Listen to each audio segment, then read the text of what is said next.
ইমানদাররা সফল হয়েছে।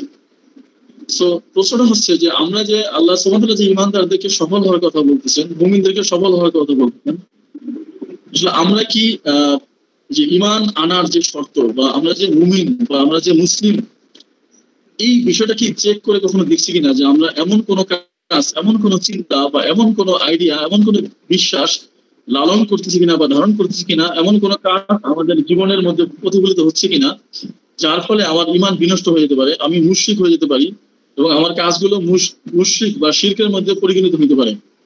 সো এমন একটা বিষয়কে সামনে রেখে আমরা আজকে আমাদের যে আলোচনার বিষয় নির্ধারণ করেছি, আল্লাহ সুবহানাহু ওয়া তাআলার যে পবিত্র কোরআনের একটা আয়াতকে সামনে রেখে, সেটা হচ্ছে যে ইমান আনা, আল্লাহ সুবহানাহু ওয়া তাআলা বলতেছেন যে ইমান আনার পরে অধিকাংশ মানুষ মুশরিক। সো আমাদের আজকে আলোচনার যে বিষয়, যে ইমান আনার পরেও অধিকাংশ মানুষ মুশরিক, এটা তো খুবই ভয়াবহ অবস্থা যে আল্লাহ সুবহানাহু ওয়া তাআলা বলতেন যে ইমান আনার পরেও অধিকাংশ মানুষ মুশরিক। তো আমরা কি কখনো ভেবে দেখেছি, আমরা তো এখানে যারা আছি, আমরা নিজেদেরকে মুসলিম দাবি করি, নিঃসন্দেহে আমরা ইমানদার দাবি করি নিজেদেরকে, বাট আমরা কি এই জিনিসটা কখনো সংখ্যায় আমরা কি কখনো করেছি? আমরা কি কখনো ভেবে দেখেছি আসলে আমার ইমানটা আছে কিনা, বা ইমানের কি অবস্থা, আমার মনের অজান্তে বা জ্ঞাত স্বরে আমি কি আসলে মুশরিক হয়ে গিয়েছি কিনা আমরা? সো এই বিষয়ের উপরে আমরা আজকে আলোচনা করব। তো আজকে আমার সাথে আছেন আব্দুল্লাহ আল মামুন ভাই, তিনি আজকে আলোচনার যে মূল আলোচক, এবং আমি মোহাম্মদ দেওয়ান হোসেন। বরাবরের মতে আমাদের আলোচনাটা দুইটা ভাগে বিভক্ত থাকবে। প্রথমে আজকের যে বিষয়, এটার উপরে একটা সংক্ষিপ্ত বক্তব্য থাকবে, সেটা আমাদের মামুন ভাই উপস্থাপন করবেন। তারপরে সেকেন্ড পর্যায়ে যেটা হচ্ছে এই বিষয়ের রিলেটেড বক্তব্য উপর আপনারা আপনাদের কমেন্টস এবং প্রশ্ন, মূল্যবান কমেন্ট শেয়ার করতে পারবেন এবং প্রশ্ন করতে পারবেন। সেক্ষেত্রে আপনারা হ্যান্ড রাইজ করবেন। তো আমরা পর্যায়ক্রমে আপনাদেরকে কোশ্চেন বা কমেন্ট করার সুযোগ দিব। সো আমি কাল বিলম্ব না করে আর সময় ক্ষেপণ না করে আব্দুল্লাহ মামুন ভাইকে তার মূল্যবান এবং আজকে যে গুরুত্বপূর্ণ বিষয়, মুসলিমদের জীবনের সবচেয়ে গুরুত্বপূর্ণ একটা বিষয়, এই বিষয়ের উপরে তার বক্তব্য স্থান প্রদান অনুরোধ করছি।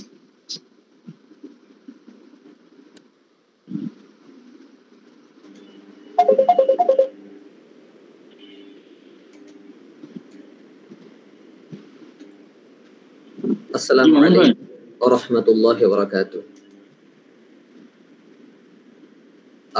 আমার কথা কি শোনা যাচ্ছে?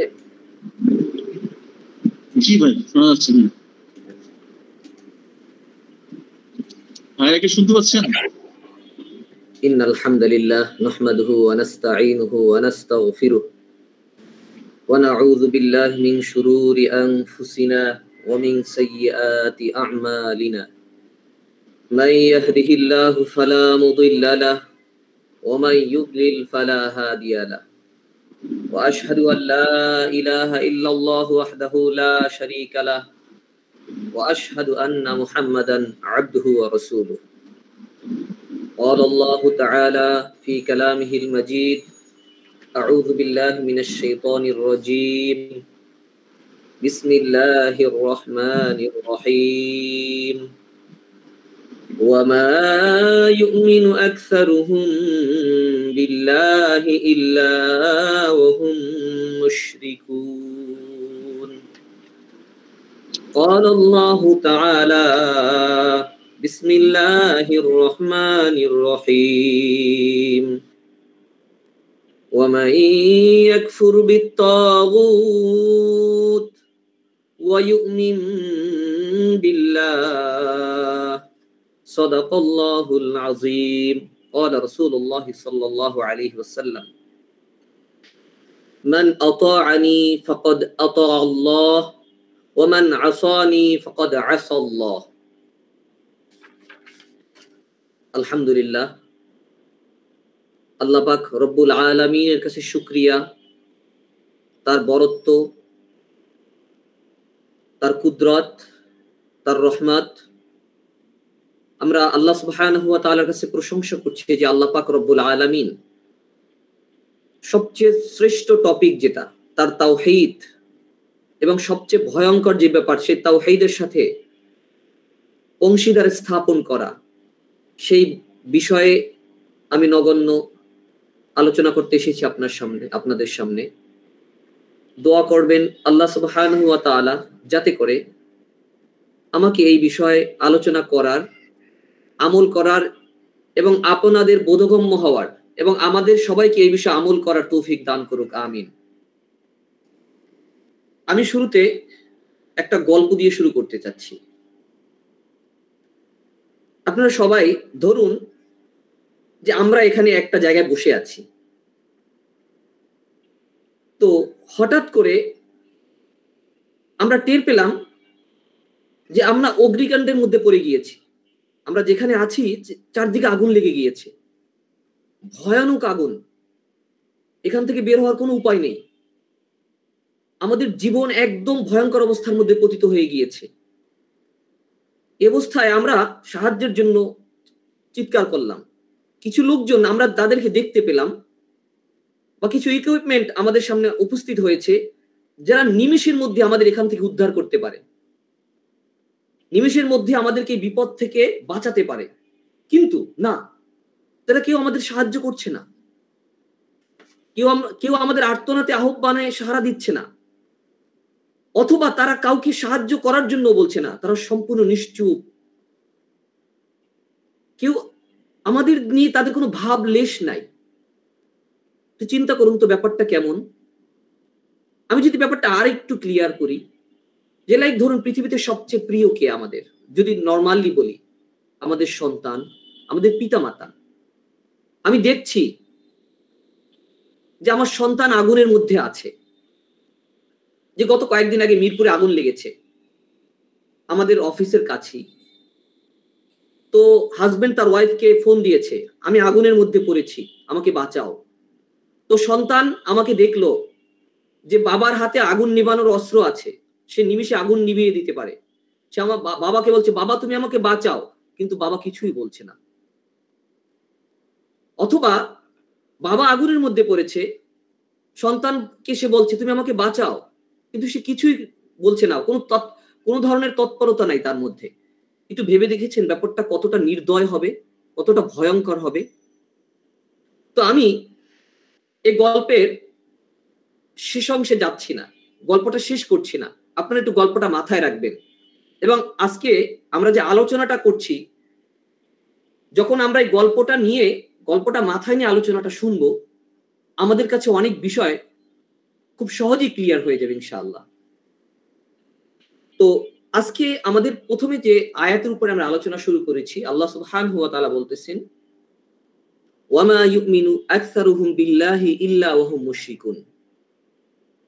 আল্লাহ বলতেছেন অধিকাংশ লোক ঈমান আনার পরেও মুশরিক। আচ্ছা, আপনাদের কাছে যদি আমি প্রশ্ন করি, আসলে আমরা মুশরিক বলতে কাদেরকে বুঝি?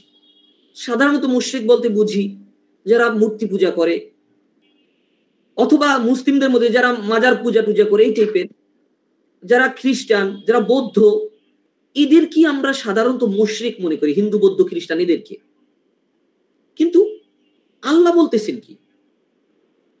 আল্লাহ বলতেছেন ভয়ানক কথা,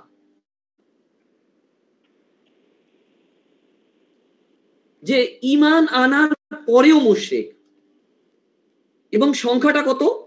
অধিকাংশ লোক, সামান্য না, অধিকাংশ লোক ঈমান আনার পরে মুশরিক। যদিও সে নামাজ পড়ে, যদিও সে রমজান মাসে রোজা রাখে, যদিও বা সে হজ পালন করে, অথবা তার হৃদয় মুসলিমদের জন্য কাঁদে। আরাকান, ফিলিস্তিন, কাশ্মীর, সুদান, তাদের জন্য তার হৃদয় কাঁদে, শুধু কাঁদে না, সে এতটাই তাদের জন্য বিগলিত হয়ে যায়, তাদের জন্য সে তাহাজ্জুদে দাঁড়ায়, তার মহান রবের কাছে তাদের জন্য সাহায্য প্রার্থনা করে। সে সাথী মিশতে অনেক তৎপর হয়ে যায়, প্রয়োজনে তার জীবনকে সে দিয়ে দিবে, কোরবান করে দেবে রাসূল সাল্লাল্লাহু আলাইহি সাল্লামের সম্মানের জন্য, কোরআনের জন্য। কিন্তু ভাই, সে এমন কিছু চিন্তাকে ধারণ করে, এই মুসলিম ভাই বা এই মুসলিম বা এই সকল মুসলিমরা বা আমরা, সে আসলে এমন কিছু কাজের মধ্যে সে জড়িত আছে, হয়তো সে এটা অবচেতন ভাবে, অথবা ইচ্ছাকৃত ভাবে, অথবা জেনে শুনে, যে কখন যে সে ইসলাম থেকে বেরিয়ে গিয়েছে, যে কখন সে মুশরিকদের অন্তর্ভুক্ত হয়ে গিয়েছে, সেই এই ব্যাপারে সম্পূর্ণ বেখবর। কারণ আল্লাহ বলতেছেন কি, আমি আবার আয়াত, অধিকাংশ লোক ঈমান আনার পরেও মুশরিক। আবার বলছি, অধিকাংশ লোক ঈমান আনার পরেও মুশরিক।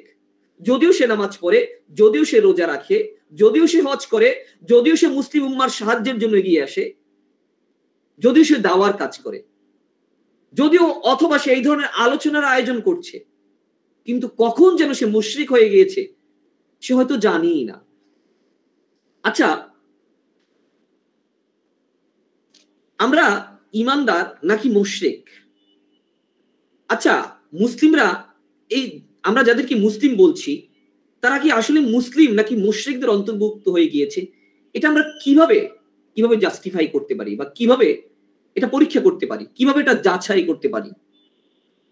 সেক্ষেত্রে যে কথার স্বীকৃতির মাধ্যমে, আপনারা একটু কাইন্ডলি যদি সবাই ভিডিওটা অন রাখতেন তাহলে আমার মনে হয় ভালো হতো। হ্যাঁ, এবং অনেকেই দেখা যাচ্ছে যে আমরা আলোচনা করছি, অন্যদিকেও আমরা আলোচনা চালিয়ে যাচ্ছি, আমরা একটু এদিকে মনোযোগ দিই কাইন্ডলি। হ্যাঁ, এবং চিন্তা করি আলোচনাটা আসলে পৃথিবীর সবচেয়ে ভয়ঙ্কর আলোচনা যদি বলি। হ্যাঁ, একটু এদিকে একটু ফোকাস দেই এবং আমরা ভিডিওগুলো অন রাখি। যে কথা বলছিলাম, একটু কাইন্ডলি মিউট থাকি, যে আমরা কিভাবে, কোন মানদণ্ডের ভিত্তিতে আমরা জাজ করব যে আমরা আসলে কি মুসলিমরা আসলে কি ইসলাম থেকে বেরিয়ে গিয়েছে, নাকি সে মুশরিকদের অন্তর্ভুক্ত হয়ে গিয়েছে, নাকি সে ঈমানদার? সেটা আমাদের ওই মানদণ্ডের ভিত্তিতে আমাদেরকে যাচাই করতে হবে। যেই মানদণ্ডের ভিত্তিতে আমরা ইসলামে প্রবেশ করেছি, বা কোনো একটা ব্যক্তি যেই মানদণ্ডের ভিত্তিতে ইসলামে প্রবেশ করে, সেটা কি? সেটা হচ্ছে তাওহীদের মানদণ্ড, সেটা হচ্ছে শাহাদার মানদণ্ড। সেই মানদণ্ডের ভিত্তিতে একটা লোক সে কি মুসলিম নাকি মুশরিক সেটাকে জাজ করা যায়, সেটাকে যাচাই বাছাই করা যায়। তো সেই আলোচনায় যাওয়ার আগে আমি একটু বলতে চাই যে শিরক করার মাধ্যমে আল্লাহর সাথে অংশীদার স্থাপনের মাধ্যমে একটা লোক মুশরিক হয়ে যায়, এবং মুশরিকদের পরিণতি সম্পর্কে আল্লাহ বলছেন এটা কতই ভয়ানক। আল্লাহ বলতেছেন, ইন্না শিরকা লাযুলমুন আযীম, নিশ্চয়ই শিরক এক মহা জুলুম। আল্লাহ বলছে, ইন্নাহু মাইয়ুশরিক বিল্লাহি ফাকাদ হারামাল্লাহু আলাইহিল জান্নাতা ওয়া মাওয়াহুন নার ওয়া মা লিয-যালিমিন মিন আনসার। যে ব্যক্তি শিরক করলো তার জন্য জান্নাত হারাম হয়ে গেল, এবং আল্লাহ তাকে জাহান্নামে দাখিল করবে, এবং সে কিয়ামতের দিন কোনো সাহায্যকারী পাবে না। তো শিরক কি ভাই? শিরক হলো আল্লাহ সুবহানাহু ওয়া তাআলার জাত, তার সিফাত, তার পাওয়ার, তার রুবুবিয়্যাত, উলুহিয়্যাত, এক্ষেত্রে অন্য কাউকে সমকক্ষ মনে করা, সমান মনে করা, বা আল্লাহ সুবহানাহু ওয়া তাআলার বিধানের ক্ষেত্রে অন্য কিছুকে সমান মনে করা, মানে আল্লাহ সুবহানাহু ওয়া তাআলার সাথে অংশীদার স্থাপন করা। সেটা হোক তার পাওয়ার, তার বিধান দেওয়ার ক্ষেত্রে, কোনো ক্ষেত্রে যদি কোনো মুসলিম এটা করে তাহলে সে শিরক করলো, এবং শিরকের ভয়াবহতা সম্পর্কে আমরা বললাম। এখন আমরা আসি তাওহীদের ব্যাপারে। তাওহীদ বা একাত্মবাদ, তাওহীদ প্রধানত তিন প্রকার। নাম্বার 1 তাওহীদে রুবুবিয়্যাত, তাওহীদে উলুহিয়্যাত, এবং তাওহীদে আসমাউল হুসনা বা আসমাউস সিফাত। তাওহীদে রুবুবিয়্যাত কি? তাওহীদে রুবুবিয়্যাত হচ্ছে আল্লাহ সুবহানাহু ওয়া তাআলা সৃষ্টিকর্তা, তিনি পালনকর্তা, তিনি রিজিক দাতা, তিনি সর্বময় ক্ষমতার অধিকারী, সবকিছু তার নিয়ন্ত্রণে। তিনি আকাশ থেকে বাড়ি বর্ষণ করেন, তিনি জীবিতকে মৃত দান করেন, আবার মৃতকে জীবন দান করেন। এই বিষয়ে বিশ্বাস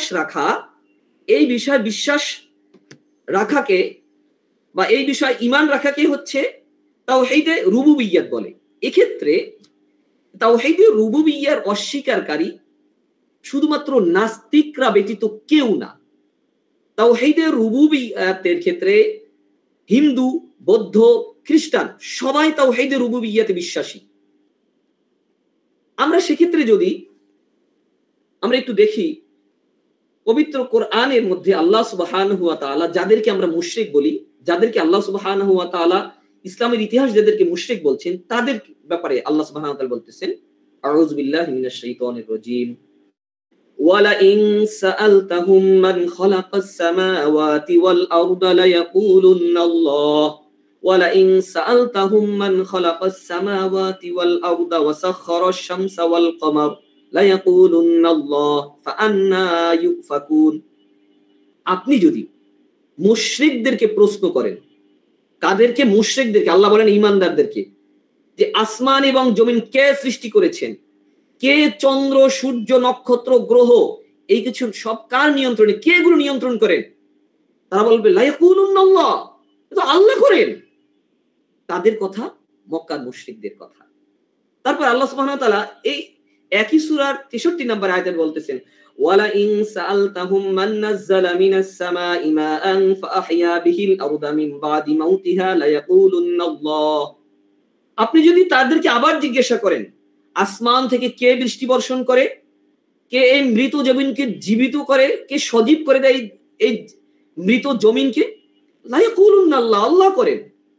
শুধু তাই না, তাদের ব্যাপারে আল্লাহ সুবহানাহু ওয়া তাআলা বলতেছেন যে রাসূলুল্লাহ সাল্লাল্লাহু আলাইহি ওয়াসাল্লাম যখন তাদের কাছে কোরআনের বাণী নিয়ে গেল, রাসূল সাল্লাল্লাহু আলাইহি ওয়াসাল্লাম তাদের কাছে যখন মেসেজ দিয়ে গেল এজ এ রাসূল হিসাবে, তখন তারা বলল, ওয়াইদ ক্বালুল্লাহুম্মা ইন কানা হাযা হুয়াল হাক্কু মিন ইনদিক ফাআমতির আলাইনা হিজারাতাম মিনাস সামা।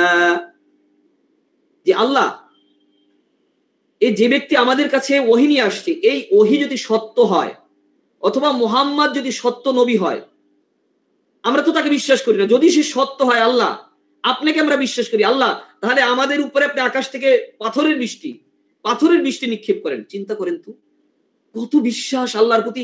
আকাশ থেকে পাথরের বৃষ্টি কে বর্ষণ করতে পারেন? কেউ পারেন না, আল্লাহ পারেন। এই ব্যাপারে তাদের বিশ্বাস ছিল।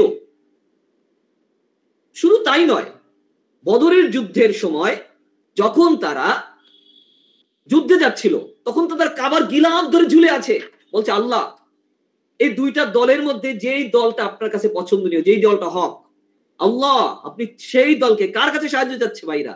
আল্লাহর কাছে, সেই দলকে আপনি বিজয় দান করেন। আমি বাস্তবিক জীবনে দেখেছি, ইতিহাস, আমার গ্রামের পাশে আমাদের যথেষ্ট প্রতিবেশী আছে যারা হিন্দু, যারা আমাদের বাড়িতে বিভিন্ন সময় আসে, কাজ করে। তারা বলতেছে হায় হায় আল্লাহ বৃষ্টি দাও, কি খরা, কখন বৃষ্টি হবে, আল্লাহ আমি অসুস্থ, সুস্থতা দান করো, এইভাবে প্রার্থনা করে তারা। সুবহানাল্লাহ, আলহামদুলিল্লাহ, এই কথাগুলো তারাও বলে। কেউ আল্লাহ সুবহানাহু ওয়া তাআলার রুবুবিয়্যাতকে অস্বীকার করে না। এমনকি আল্লাহ সুবহানাহু ওয়া তাআলার যে উলুহিয়্যাত আছে, উলুহিয়্যাত কি? উলুহিয়্যাতকে আমরা ক্লিয়ার করতে পারবো খুব সহজে ইলাহের সাথে, শাহাদার সাথে যদি আমরা কম্পেয়ার করি। লা ইলাহা ইল্লাল্লাহ, আশহাদু আল্লা ইলাহা ইল্লাল্লাহ, আল্লাহ সুবহানাহু ওয়া তাআলার হুকুম পালন করা, ইবাদতের ক্ষেত্রে অন্য কাউকে অংশীদার হিসেবে গ্রহণ না করা, একমাত্র আল্লাহ সুবহানাহু ওয়া তাআলা ইবাদত পাওয়ার যোগ্য, তার ইবাদত করতে হবে, তার হুকুম পালন করতে হবে, তারই হুকুম পালন করব। এই ক্ষেত্রে অন্য কাউকে অংশীদার স্থাপন করব না। এই বিষয়ে যারা অংশীদার স্থাপন করে না তারা আল্লাহ সুবহানাহু ওয়া তাআলার উলুহিয়াতে বিশ্বাসী। তো মক্কার মুশরিকরা তারা কিন্তু কিছু কিছু ক্ষেত্রে আল্লাহ সুবহানাহু ওয়া তাআলার উলুহিয়াতকে বিশ্বাস করতেন। তারা তাওয়াফ করতেন, তারা তালবিয়া পড়তেন। আমরা যেরকম তালবিয়া বলি না, লাব্বাইক আল্লাহুম্মা লাব্বাইক লাব্বাইক লা শারীকা লাক লাব্বাইক ইন্নাল হামদা, তারা বলতেন এখানে জাস্ট একটা শব্দকে অ্যাড করতেন যে আপনার শরীক আছে, যেই শরীককে আপনি পারমিশন দিয়েছেন, এই শরীক। তো চিন্তা করেন, তারাও হজ যাত্রীদেরকে তারা সেবা যত্ন করতেন, তাদেরকে তারা পানি পান করাতেন, খাবার দিতেন। তো তাদের সমস্যাটা কোথায় ছিল? তারা আল্লাহ সুবহানাহু ওয়া তাআলার যে উলুহিয়াতের যে আরেকটা পার্ট আছে হাকিমিয়া, যে আলোচনাটা 19 শতাব্দী এবং 20 শতাব্দীর আগে ইসলামিক স্কলাররা ওইভাবে আলোচনা করেন নাই। সেটা কি? যেটা মক্কার মুশরিকরা করতেন না। আল্লাহ সুবহানাহু ওয়া তাআলাকে একমাত্র বিধানদাতা হিসাবে, একমাত্র ফয়সালাকারী হিসাবে, একমাত্র সমাধানকারী হিসাবে এবং শ্রেষ্ঠ সমাধানকারী হিসাবে মেনে নিত না তারা। তো এইটা ছিল তাদের সমস্যা। এবং এই যে আল্লাহ সুবহানাহু ওয়া তাআলার বিধান মানা, হুকুম মানা, এই ব্যাপারটাকে 19 শতাব্দীর আগে এইভাবে ক্লিয়ার করার প্রয়োজন হয় নাই। সেক্ষেত্রে পরবর্তী ইসলামিক স্কলাররা উলুহিয়াতের ব্যাপারটার ক্ষেত্রে এখানে আর একটা পার্ট আছে হাকিমিয়া, হুকুমদাতা হিসাবে, আইনদাতা হিসাবে আল্লাহকে মেনে নেওয়া, অন্য কার হুকুম মানা না মানা। সেক্ষেত্রে আমরা যদি একটু কোরআনের মধ্যে যাই তাহলে ব্যাপারটা আরো ক্লিয়ার হয়ে যাবে। আল্লাহ সুবহানাহু ওয়া তাআলা পবিত্র কোরআনে সূরাতুল ইউসুফের 40-47 নম্বর আয়াতে বলতেছেন, আউযু বিল্লাহি মিনাশ শাইতানির রাজীম, ইনিল হুকমু ইল্লা লিল্লাহ। 67 নম্বর আয়াতে বলতেছেন, আউযু বিল্লাহি মিনাশ শাইতানির রাজীম, ইনিল হুকমু ইল্লা লিল্লাহ আলাইহি তাওয়াক্কালতু আলাইহি ফালইয়াতাওয়াক্কালিল মুতাওয়াক্কিলুন। সূরা আনআমের 57 নম্বর আয়াতে আল্লাহ সুবহানাহু ওয়া তাআলা বলতেছেন, ইনিল হুকমু ইল্লা লিল্লাহ। আমি সংক্ষেপে জাস্ট বলছি। সূরা মাইদার মধ্যে আল্লাহ তাআলা বলতেছেন 44 নম্বর আয়াতে, এবং পরবর্তী আরো একাধিক আয়াতে বলছে, ওয়ামান লাম ইয়াহকুম বিমা আনজালাল্লাহ। হুকুমদাতা হিসাবে, আইনদাতা হিসাবে একমাত্র আল্লাহকে মেনে নেওয়া, যে হুকুম দেওয়ার মানে ইনিল হুকমু ইল্লা লিল্লাহ, হুকুমদাতা, বিধানদাতা একমাত্র আল্লাহ সুবহানাহু ওয়া তাআলা, অন্য কেউ না। এখানে অন্য কাউকে অংশীদার স্থাপন করা যাবে না, অন্য কাউকে এর সমকক্ষ মানা যাবে না, অন্য কারো সমাধানকে আল্লাহ সুবহানাহু ওয়া তাআলার সমাধান হিসাবে গ্রহণ করা আর সমকক্ষ মনে করাকেই হচ্ছে উলুহিয়াতের ক্ষেত্রে বা হাকিমিয়ার ক্ষেত্রে আল্লাহ সুবহানাহু ওয়া তাআলার সাথে শিরক করা। এবং এই ব্যাপারটা, হুকুম দেওয়ার যে ব্যাপারটা আছে, আইন দেওয়ার যে ব্যাপারটা আছে, এ ব্যাপারে আল্লাহ সুবহানাহু ওয়া তাআলা বলছেন এটা শুধুমাত্র তার জন্য সংরক্ষিত, এটা অন্য কারো জন্য না। আল্লাহ সুবহানাহু ওয়া তাআলা পবিত্র কোরআনে বলতেছেন, আলা লাহুল খলক ওয়াল আমর, হুকুম দেওয়া, সৃষ্টি করা এবং বিধান দেওয়ার যে ব্যাপার আছে শুধুমাত্র আল্লাহ সুবহানাহু ওয়া তাআলার জন্য সংরক্ষিত, অন্য কারো জন্য না। প্রিয় ভাইরা, আমরা তাওহীদ উলুহিয়ত সম্পর্কে জানলাম, রুবুবিয়ত সম্পর্কে জানলাম, তাওহীদে হাকিমিয়া সম্পর্কে জানলাম, এবং তাওহীদ আসমা ও সিফাত হলো সেটা সম্পর্কে আমরা জানবো যে আল্লাহ সুবহানাহু ওয়া তাআলার জাত এবং সিফাত এক্ষেত্রে অন্য কাউকে সমান মনে করা। এখন ব্যাপারটা হলো, আসলে আমরা দেখব আমাদের সমাজের অবস্থাটা কি আজকে। আমাদের সমাজ কি আসলে এই শিরক থেকে মুক্ত, নাকি আমাদের সমাজ আজকে এই শিরকের মধ্যে ডুবে আছে? আমরা যদি আজকে দেখি আমাদের সমাজের চিত্র, আজকে আমরা ইবাদত করি আল্লাহ সন্তুষ্টির জন্য, একই সাথে লোক দেখানো, যেটাকে রিয়া বলে, যেটা শিরকের অন্তর্ভুক্ত। আবার কেউ কেউ মাজার পূজা করে, আবার দেখা যাচ্ছে কেউ এরকম বলছে যে আপনি যদি আজকে না আসতেন আমার রক্ষা ছিল না, আপনি আপনার জন্য মান সম্মান রক্ষা পেয়ে, আপনার জন্য আমি বেঁচে গিয়েছি, এই ডাক্তারের জন্য আমার জীবন রক্ষা পেয়েছে, এই ঔষধের জন্য, এই টিকার জন্য আমার জীবন রক্ষা পেয়েছে। এই ধরনের কথাবার্তা কিন্তু বলি আমরা, যেটা শিরক। এবং গ্রামের মধ্যে দেখা যায়, জানি না এটার সাথে আপনারা পরিচিত কিনা,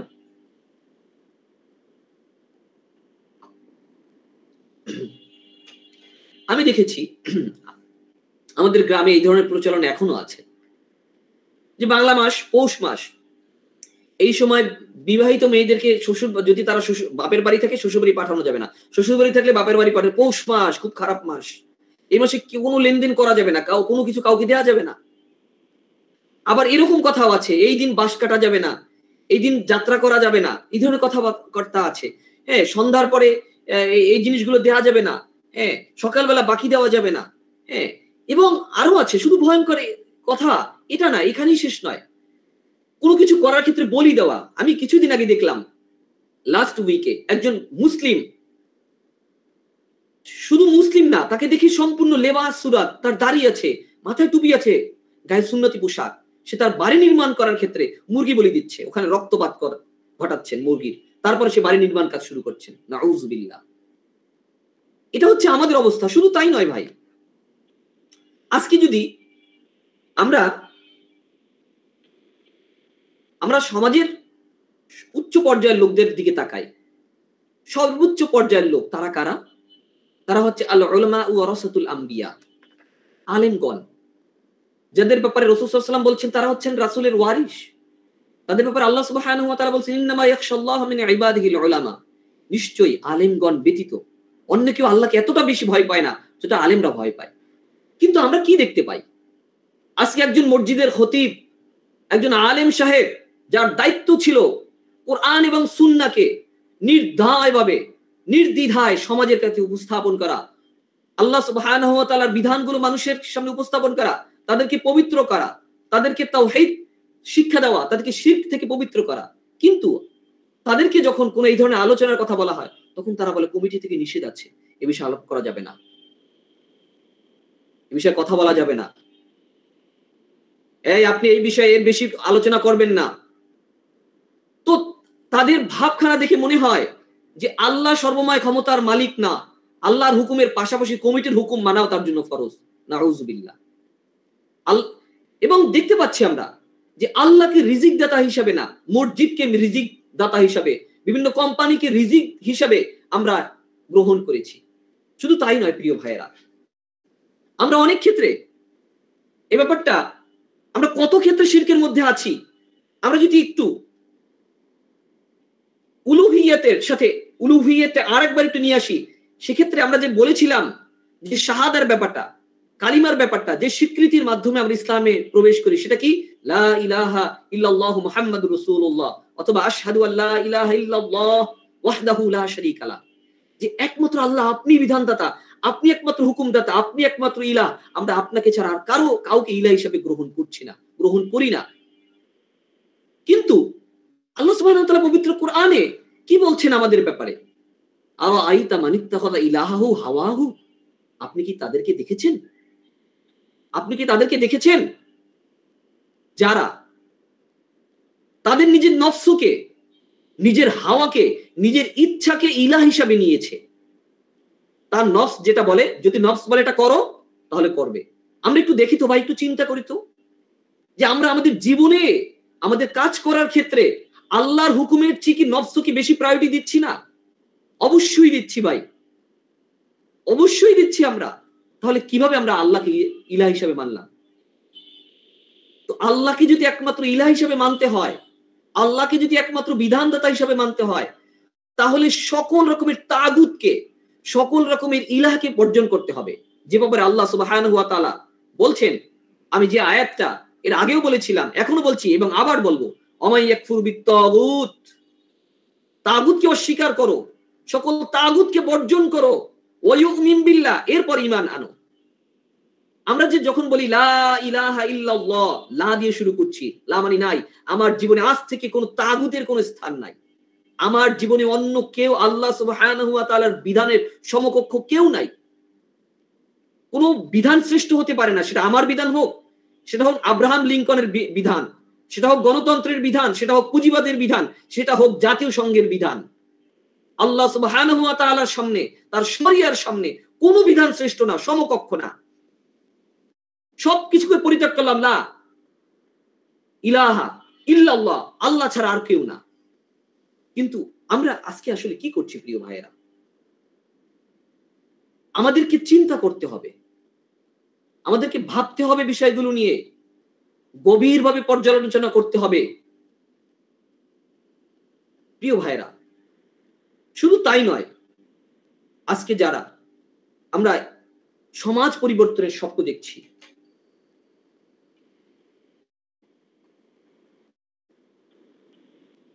ইসলাম পরিবর্তনের স্বপ্ন দেখছি, এই সোসাইটির মধ্যে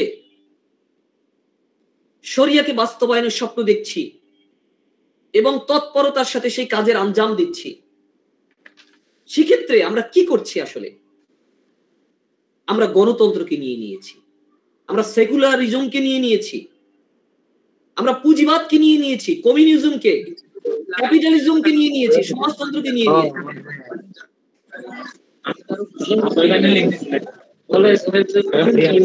সুলাইমান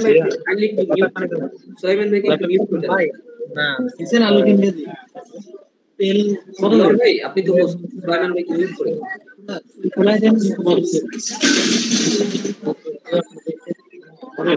সুলাইমান ভাই কাইন্ডলি একটু মিউট থাকবেন, একটু মিউট করে দেন সুলাইমান ভাই। এটা দিদি আপাতত আপনারা আনা হচ্ছে মানে আপনাদের কত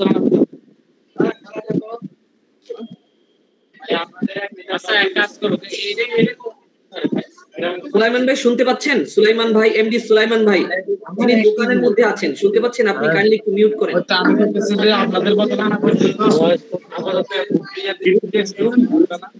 মিউট করে দেন আপনি হোস্টকে মিউট করে দেন না ভাই। ভাই, হোস্ট একটু মিউট করে দেন না। ওনার নামের উপর থেকে ডট আসছে, ডটে প্রেস করেন, প্রেস করলে মিউট অপশন আসবে। আচ্ছা, মিউট হয়েছে। জি, জাযাকাল্লাহ ভাই।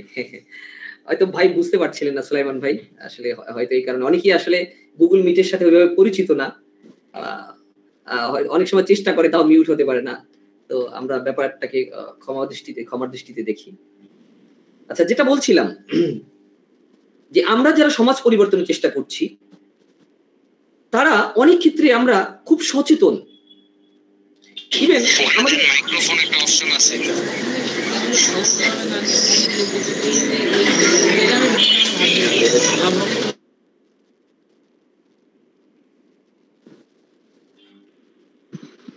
ভাই আপনারা কাইন্ডলি আপনাদের এগুলো মিউট রাখেন। আচ্ছা, যেটা বলছিলাম যে আমরা আমাদের সমাজের দিকে যদি তাকাই, আমরা তো শিক্ষিত সচেতন সমাজ। আমরা হয়তো মাজার পূজায় যাচ্ছি না, আমরা হয়তো, আমি যে শিরকের কথা বলছি গ্রামগঞ্জের যে শিরক, তার সাথে আমরা হয়তো লিপ্ত না, কিন্তু আমরা অবচেতন ভাবে পুরো বিশ্ব মুসলিম উম্মাহ ভয়ঙ্কর এক শিরকের মধ্যে লিপ্ত আছি। সেটা কি ভাই? আমরা যদি একটু দেখি যে আমরা বাংলাদেশের সংবিধান নিয়ে আলোচনা শুরু করি, বাংলাদেশের সংবিধানের 7 ক এবং খ, সেখানে বলা হয়েছে, 7 কয়ে বলা হচ্ছে বাংলাদেশের সংবিধানের সর্বময় ক্ষমতার মালিক জনগণ। বাংলাদেশের সংবিধানের সর্বোচ্চ ক্ষমতার মালিক জনগণ, এবং এই জনগণ সংবিধান প্রণয়ন করবে এবং তার ইচ্ছা মতো সংবিধান চলবে। এবং 7 খয় বলা হচ্ছে, আমি আমার ভাষা বিশ্লেষণ করছি, এই সংবিধানের সাথে, পবিত্র সংবিধানের সাথে, সর্বময় ক্ষমতার মালিক সংবিধানের সাথে যতটুকু সামঞ্জস্য পাওয়া যাবে ততটুকুই গ্রহণ করা হবে, যতটুকু অসামঞ্জস্য সেটাকে বাতিল বলে ঘোষণা করা হবে।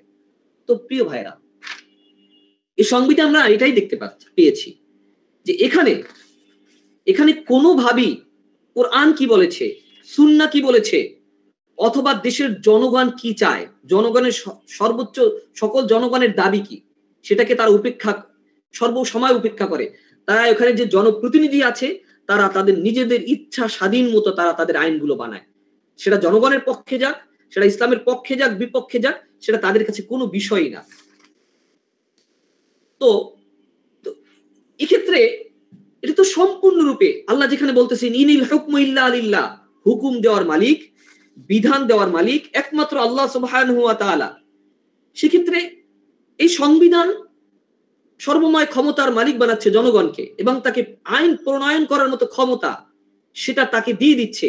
সেটা কতই না ভয়ঙ্কর একটা শিরক, এবং এই শিরকটাকে আমরা কোনোভাবে শিরকি মনে করছি না।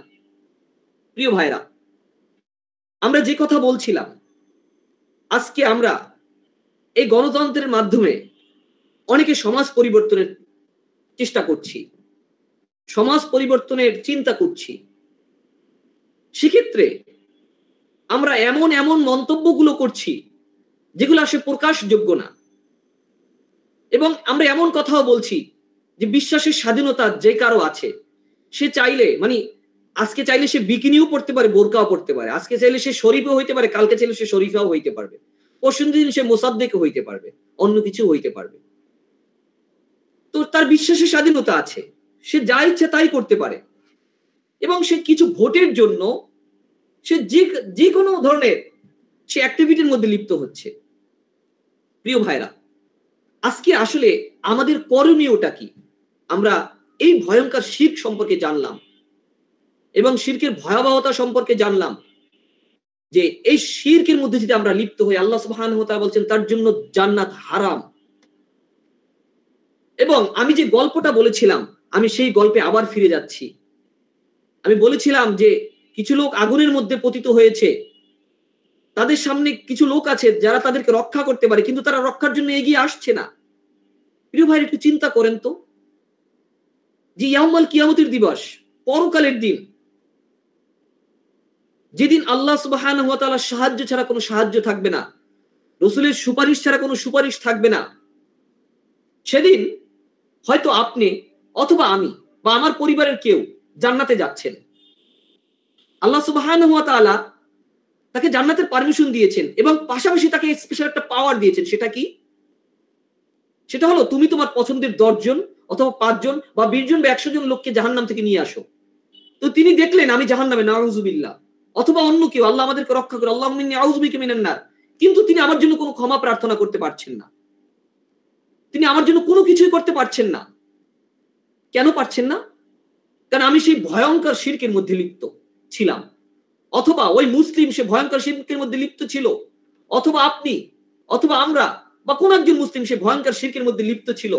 তার জন্য আল্লাহ সুবহানাহু ওয়া তাআলা মাগফিরাত কামনা করা, ক্ষমা চাওয়াটাকে নিষিদ্ধ করেছেন।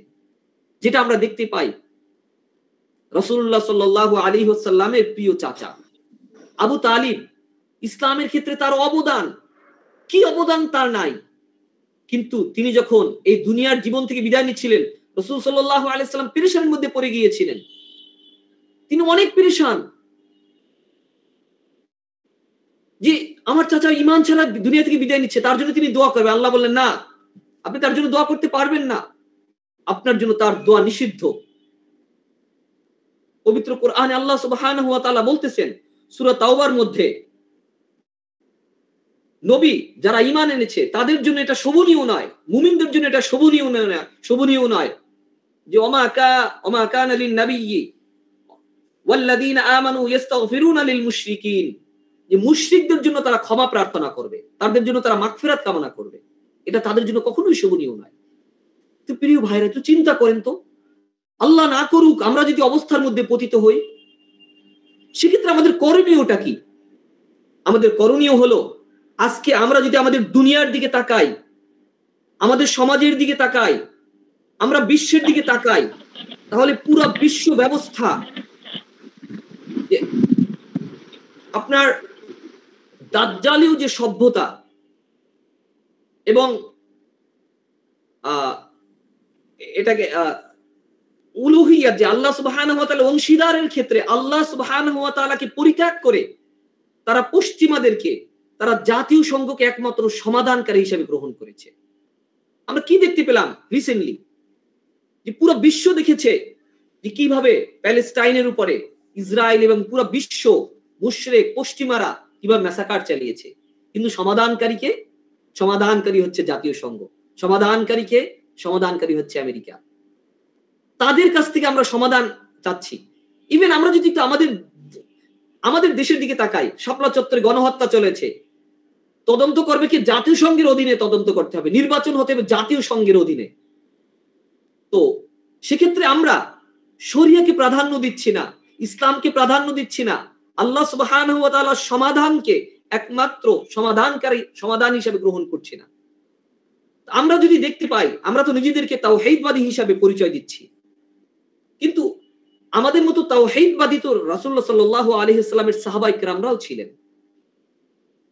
তো তাদের তাওহীদের স্বীকৃতি আমাদের তাওহীদের স্বীকৃতির সাথে একটু মিলানো দরকার। প্রিয় ভাইরা, আমরা একটু চিন্তা করি, আমরা একটু গভীরভাবে চিন্তা করি যে সেই সময়ের লোকজন যারা মূর্তি পূজার মধ্যে লিপ্ত ছিল, যারা হয়তো একসময় রাসূলের বিরোধিতাও করেছিলেন, কিন্তু যখন তারা এই তাওহীদের স্বীকৃতি দিয়েছিলেন, তাদের জীবনে কি ধরনের একটা বিপ্লব ঘটেছিল। প্রিয় ভাইরা, তাদের বিপ্লব শুধুমাত্র তাদের জীবনেই ঘটে নাই, তাদের তাওহীদের স্বীকৃতির মাধ্যমে তাদের পরিবারের মধ্যে বিপ্লব এসেছে, তাদের সমাজের মধ্যে বিপ্লব এসেছে, এবং তারা পুরো বিশ্বের মধ্যে একটা বিপ্লব নিয়ে এসেছেন।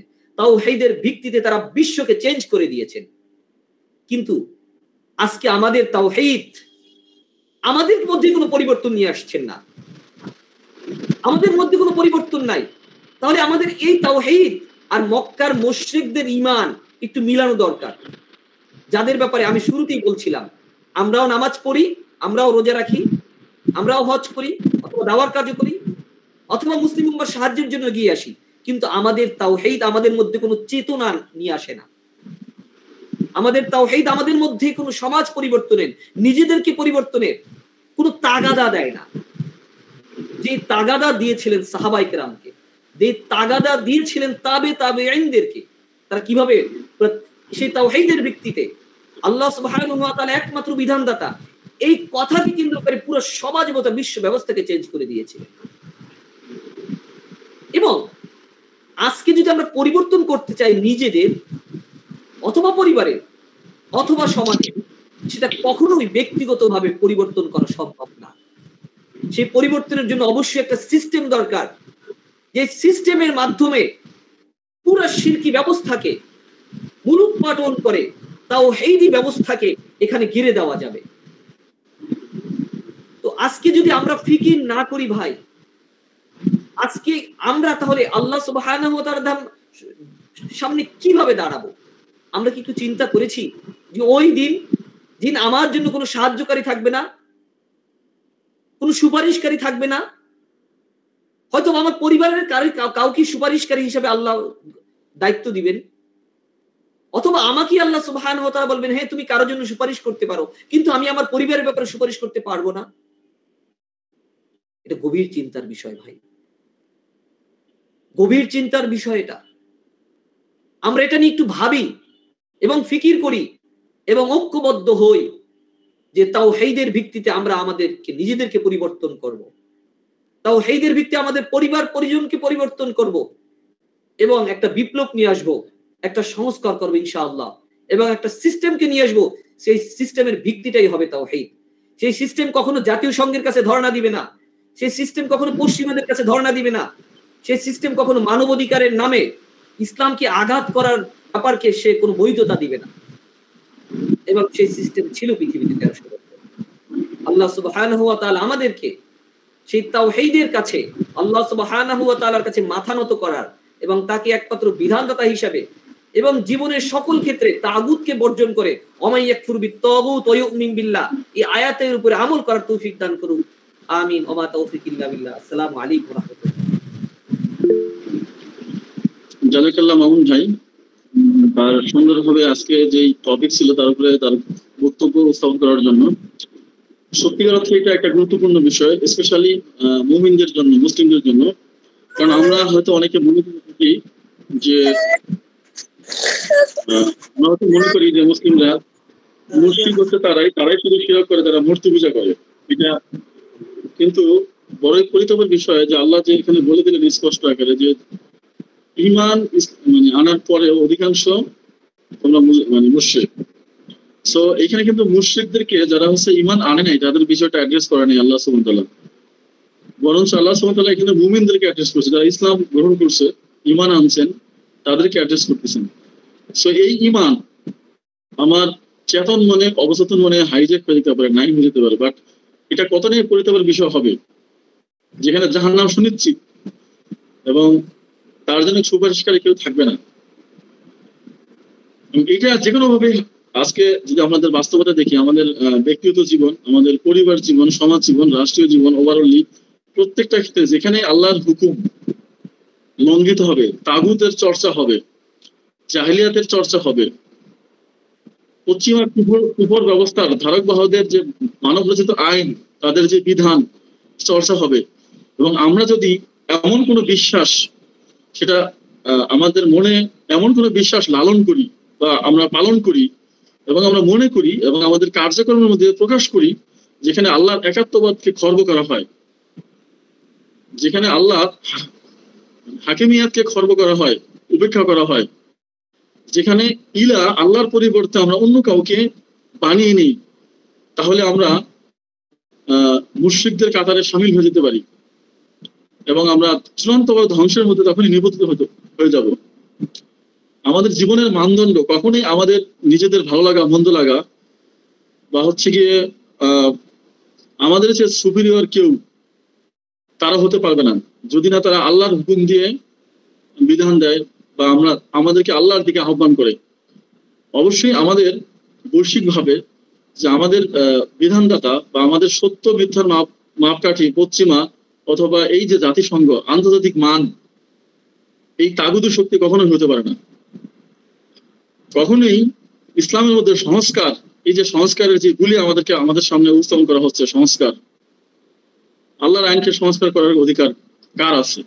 যেখানে আল্লাহ বলছেন ইনিল হুকমু ইল্লা লিল্লাহ, বিধান দেওয়ার মালিক একমাত্র আল্লাহ। যেখানে আমরা সাক্ষ্য দিচ্ছি আল্লাহর কাছে লা শারিকা লাহ, আল্লাহর সাথে কোনো শরীক করা যাবে না।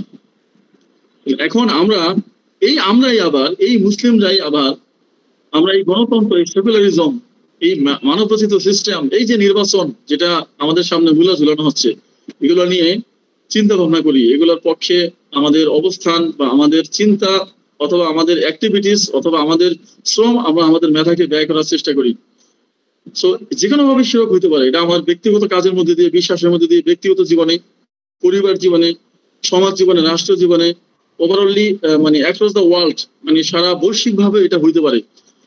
এবং এই ব্যাপারে আল্লাহ বলছেন যে শিরকের গুণে আল্লাহ তওবা ছাড়া, খালেদ দিলে তওবা ছাড়া যদি এটা মাফ করবেন না, এবং তাদেরকে কখনোই পরিশুদ্ধ করা হবে না, এবং তাদের জন্য মানে সুনিশ্চিত জাহান্নাম অবধারিত আর কি, সুনিশ্চিত ভাবে জাহান্নাম অবধারিত। সো এটা কতই না পরিতাপের বিষয়। আজকে যে বিষয়টা এখানে আলোচনা করা হইলো, যে এটা যেন আমরা গভীরভাবে উপলব্ধি করি, কারণ আল্লাহ সুবহানাহু ওয়া তাআলা পবিত্র কোরআনে বলেন, আল্লাযীনা ইয়াসতামিউনা আল-কাওলা ফায়াত্তাবিউনা আহসানা উলাইকা আল্লাযীনা হাদাহুমুল্লাহু ওয়া উলাইকা হুম উলুল আলবাব। আল্লাহ সুবহানাহু ওয়া তাআলা বলেন, যারা মনোযোগ সহকারে কথা শুনে অতঃপর এই কথাগুলোর মধ্যে যেগুলো ভালো, উত্তম, এগুলো তারা অনুসরণ করে, তারাই কেবল সঠিক পথ প্রাপ্ত, সৎ পথ প্রাপ্ত, এবং তারাই সৌভাগ্যবান। সো আমরা যে বিষয়গুলো আজকে শুনলাম, ঠিক আছে, এটা যেন আসলে আমরা চিন্তা করি, এখানে চিন্তা করার বিষয় আছে, তাই না? আমাদের জীবনে তো, আমাদের মনোজগতে তো অনেক ধরনের ভাবনা কাজ করে, আমাদের অ্যাক্টিভিটিস দিয়ে আমরা অনেক কিছু সব করি, প্রকাশ করে দিই। আমাদের অবস্থানটা আসলে কোন দিকে, ইমানের দিকে না কুফরের দিকে, তাগুদের দিকে নাকি ইসলামের দিকে? সো এইটা আমাদের চিন্তা করে সিদ্ধান্ত নিতে হবে ভাইয়েরা। সো আমি আর কথা না বাড়িয়ে আমাদের দ্বিতীয় যে পর্ব, সেখানে আপনারা প্রথমে আমরা প্রশ্ন নিব, তারপরে আমরা কমেন্টস নিব। তো আপনারা যারা কোশ্চেন করতে চান তারা হ্যান্ড রেজ করবেন, আমি পর্যায়ক্রমে শুরু করবো ইনশাআল্লাহ।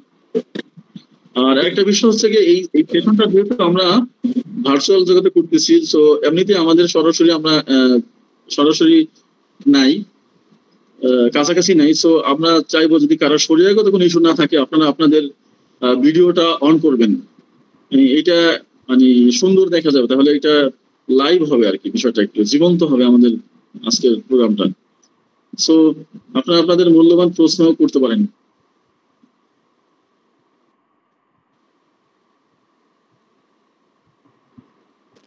হ্যাঁ ভাই, হ্যান্ডরিস তো অনেকেই করেছে, আমার মনে হয় একজন করে আপনি নাম মেনশন করলে সুবিধা হতো, আদারওয়াইজ সবাই একসাথে কথা বলা শুরু করে দিলে তো প্রবলেম হবে।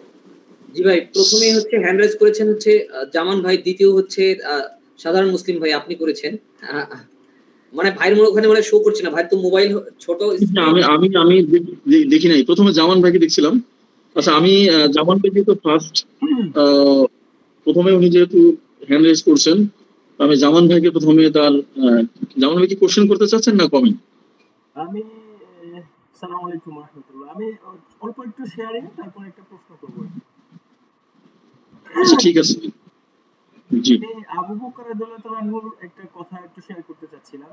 আবু বকর রাদিয়াল্লাহু আনহু বলতেছিলেন যে আসলে মানুষের মধ্যে শিরক এমন ভাবে প্রবেশ করে, যেমনি ভাবে কালো রাত্রিতে একটি কালো পাথরের উপরে দিয়ে কালো একটা পিঁপড়া যদি চলাচল করে, তাহলে যেমন ভাবে এটা বোঝা যায় না, অনুভব করা যায় না, টের পাওয়া যায় না, ঠিক তেমনি ভাবে মানুষের মধ্যে শিরক প্রবেশ করে। তো আজকের আসলে এই টপিকটা এত গুরুত্বপূর্ণ মনে হচ্ছে যে, মানে আমার কাছে মনে হচ্ছে যে এই বছরের সবচেয়ে সেরা গুরুত্বপূর্ণ টপিক। কারণ আমরা নিজেরা আসলে দুনিয়াতে বেঁচে আছি কি জন্য? নিজেরা জাহান্নাম থেকে বাঁচতে চাই, আমার পরিবারবর্গ, আমার আশপাশের বন্ধু বান্ধব, প্রতিবেশী সবাইকে জাহান্নাম থেকে বাঁচাতে চাই, একসাথে জান্নাতে যাইতে চাই, আল্লাহ সন্তুষ্টি অর্জন করতে চাই। আমার বেঁচে থাকার উদ্দেশ্য তো এইটাই না? হ্যাঁ, যেন দুনিয়ার মানুষ জাহান্নাম থেকে বেঁচে জান্নাতে যেতে পারে, এবং এই দুনিয়াতে যতক্ষণ আছে ততক্ষণ যেন আল্লাহর সন্তুষ্টি অর্জন করার জন্যই বেঁচে থাকে আর কি। তো এইটা যদি অবজেক্টিভ হয়, উদ্দেশ্য হয় জীবনের, তাহলে এটা কি চিন্তা করা যায় যে আমি বেঁচে আছি, আমি জান্নাতের দিকে যাচ্ছি, আর আমার বাবা, আমার মা, আমার সন্তানাদি, আমার আত্মীয় স্বজন, হ্যাঁ, তারা এই শিরকের মতো ভয়ঙ্কর গুনাহ, যে গুনাহটার ব্যাপারে আল্লাহ বলছেন যে শিরকের গুনাহ, আল্লাহ সকল গুনাহ মাফ করবেন কিন্তু শিরকের গুনাহ মাফ করবেন না। আমার আত্মীয় স্বজন প্রতিবেশী, তারা এই শিরকের মতো বড় গুনাহের মধ্যে যে সবচেয়ে বড় জুলুম বলতেছেন আল্লাহ, তাই না? সেই জুলুমের সেই গুনাহের মধ্যে আছে, আর এটার ব্যাপারে আমরা সচেতন হইতে পারতেছি না, হচ্ছি না, এটা আমাদেরকে টাচ করে না। আমরা দৈনন্দিন স্বাভাবিক জীবনযাপন করতেছি, কিন্তু এই বিষয়টা আমাদের নক করে না, মনে পড়ে না। এটা খুবই দুঃখজনক। তো আসলে আয়োজকদের এরকম একটি কি বলে, এরকম একটা বিষয়ের উপর আমাদেরকে স্মরণ করে দেওয়ার জন্য আল্লাহ যাজা দান করেন। তো খুব কম্প্রিহেনসিভ আলোচনা হয়েছে যাদের কারণে আমি একটা ছোট্ট প্রশ্ন করতে চাই। আমি একবার আপনারা যে বললেন, আলোচক বললেন যে আসলে গণতন্ত্র বা এই যে সেকুলারিজম বা জাতিসংঘের যে ব্যবস্থা বা এই কার্যালয় ব্যবস্থা যেটা দুনিয়াকে তাদের মতো করে নিয়ন্ত্রণ করতেছে, তো এই ব্যবস্থা তো ভালো না এটা বললেন, এবং এটার সাথে শিরকের একটা সম্পর্ক আছে, গণতন্ত্রের সাথে শিরকের একটা সম্পর্ক আছে যেটা বললেন। তো আমি একবার একজনকে বলেছিলাম, ভাই গণতন্ত্র তো আসলে আল্লাহর পছন্দ না, আল্লাহ এটা পছন্দ করেন না, এটার সাথে শিরকের ব্যাপারে সেটা কুফরি একটা ব্যবস্থা। তো আমাকে বললেন যে তুমি যদি গণতন্ত্র না বিশ্বাস করো তাহলে এই দেশে আসো কেন, এই রাস্তায় হাঁটতেছো কেন, এই দেশ থেকে চলে যাও। আমার এরকম একটা কথা বললো, তো আমি আসলে কি বলবো, আমি কিছু বলতে পারি নাই। সেই ব্যাপারে আসলে কি বলা উচিত এই ধরনের প্রশ্ন, মানে আমার তাকে কি বলা উচিত, আমার এটা প্রশ্ন।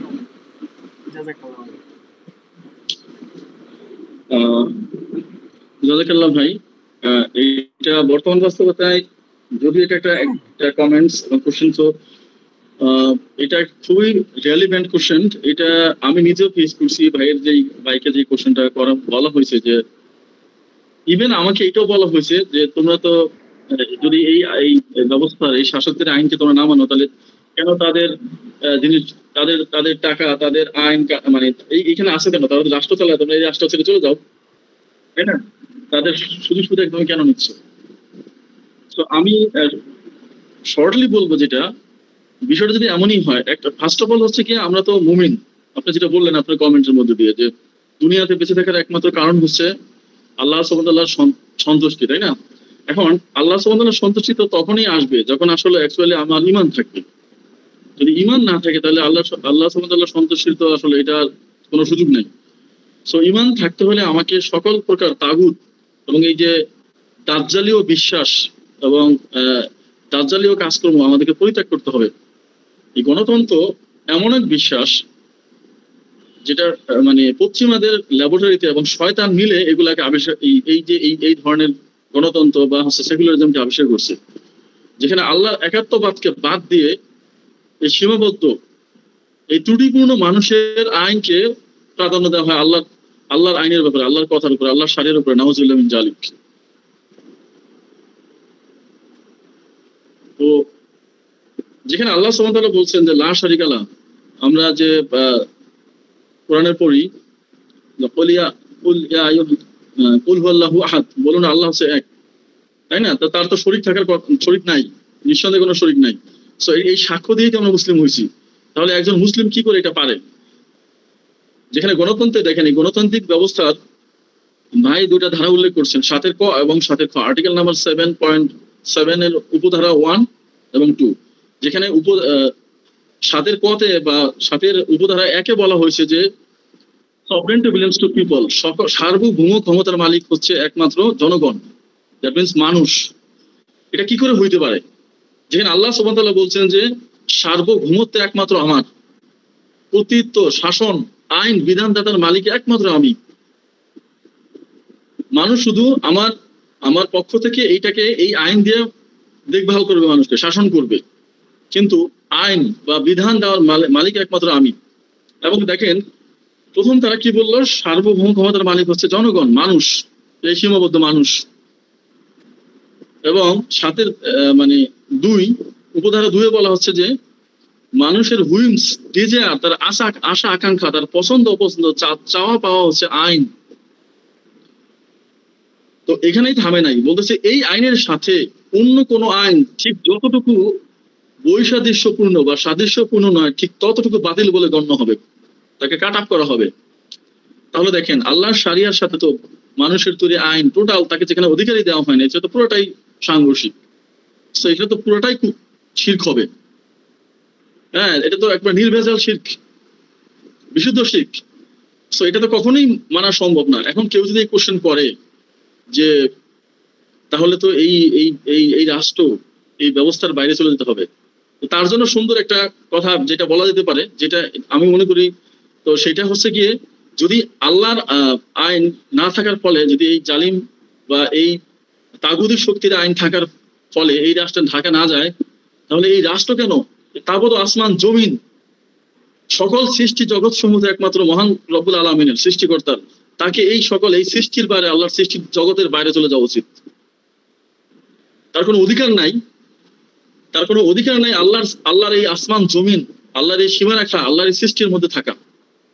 যেখানে আল্লাহ সূরা আর রহমানে বলছেন যে কোরআনের মধ্যে, যদি আমার কথা আমার আইন তোমাদের ভালো না লাগে, ইয়া মাশারাল জিন্নি ওয়াল ইনস, আল্লাহ সুবহানাহু ওয়া তাআলা বলতেছেন যে হে জিন এবং মানুষ, যদি আমার কথা, আমার হুকুম, আমার আদেশ যদি তোমার ভালো না লাগে, ওকে ফাইন, চলে যাও, আমার সীমানা অতিক্রম করে চলে যাও। কিন্তু আল্লাহ বলতেছে আবার পরবর্তীতে তোমরা যাইতে পারবে না। দ্যাট মিনস আল্লাহ বলতেছেন এখানে তুমি যতই চাও, ঠিক আছে, তুমি এর বাইরে যাইতে পারবে না। যদি পারো তাহলে যাও, চলে যাও, শুধু দিলাম, যাও না, দেখি যাও না।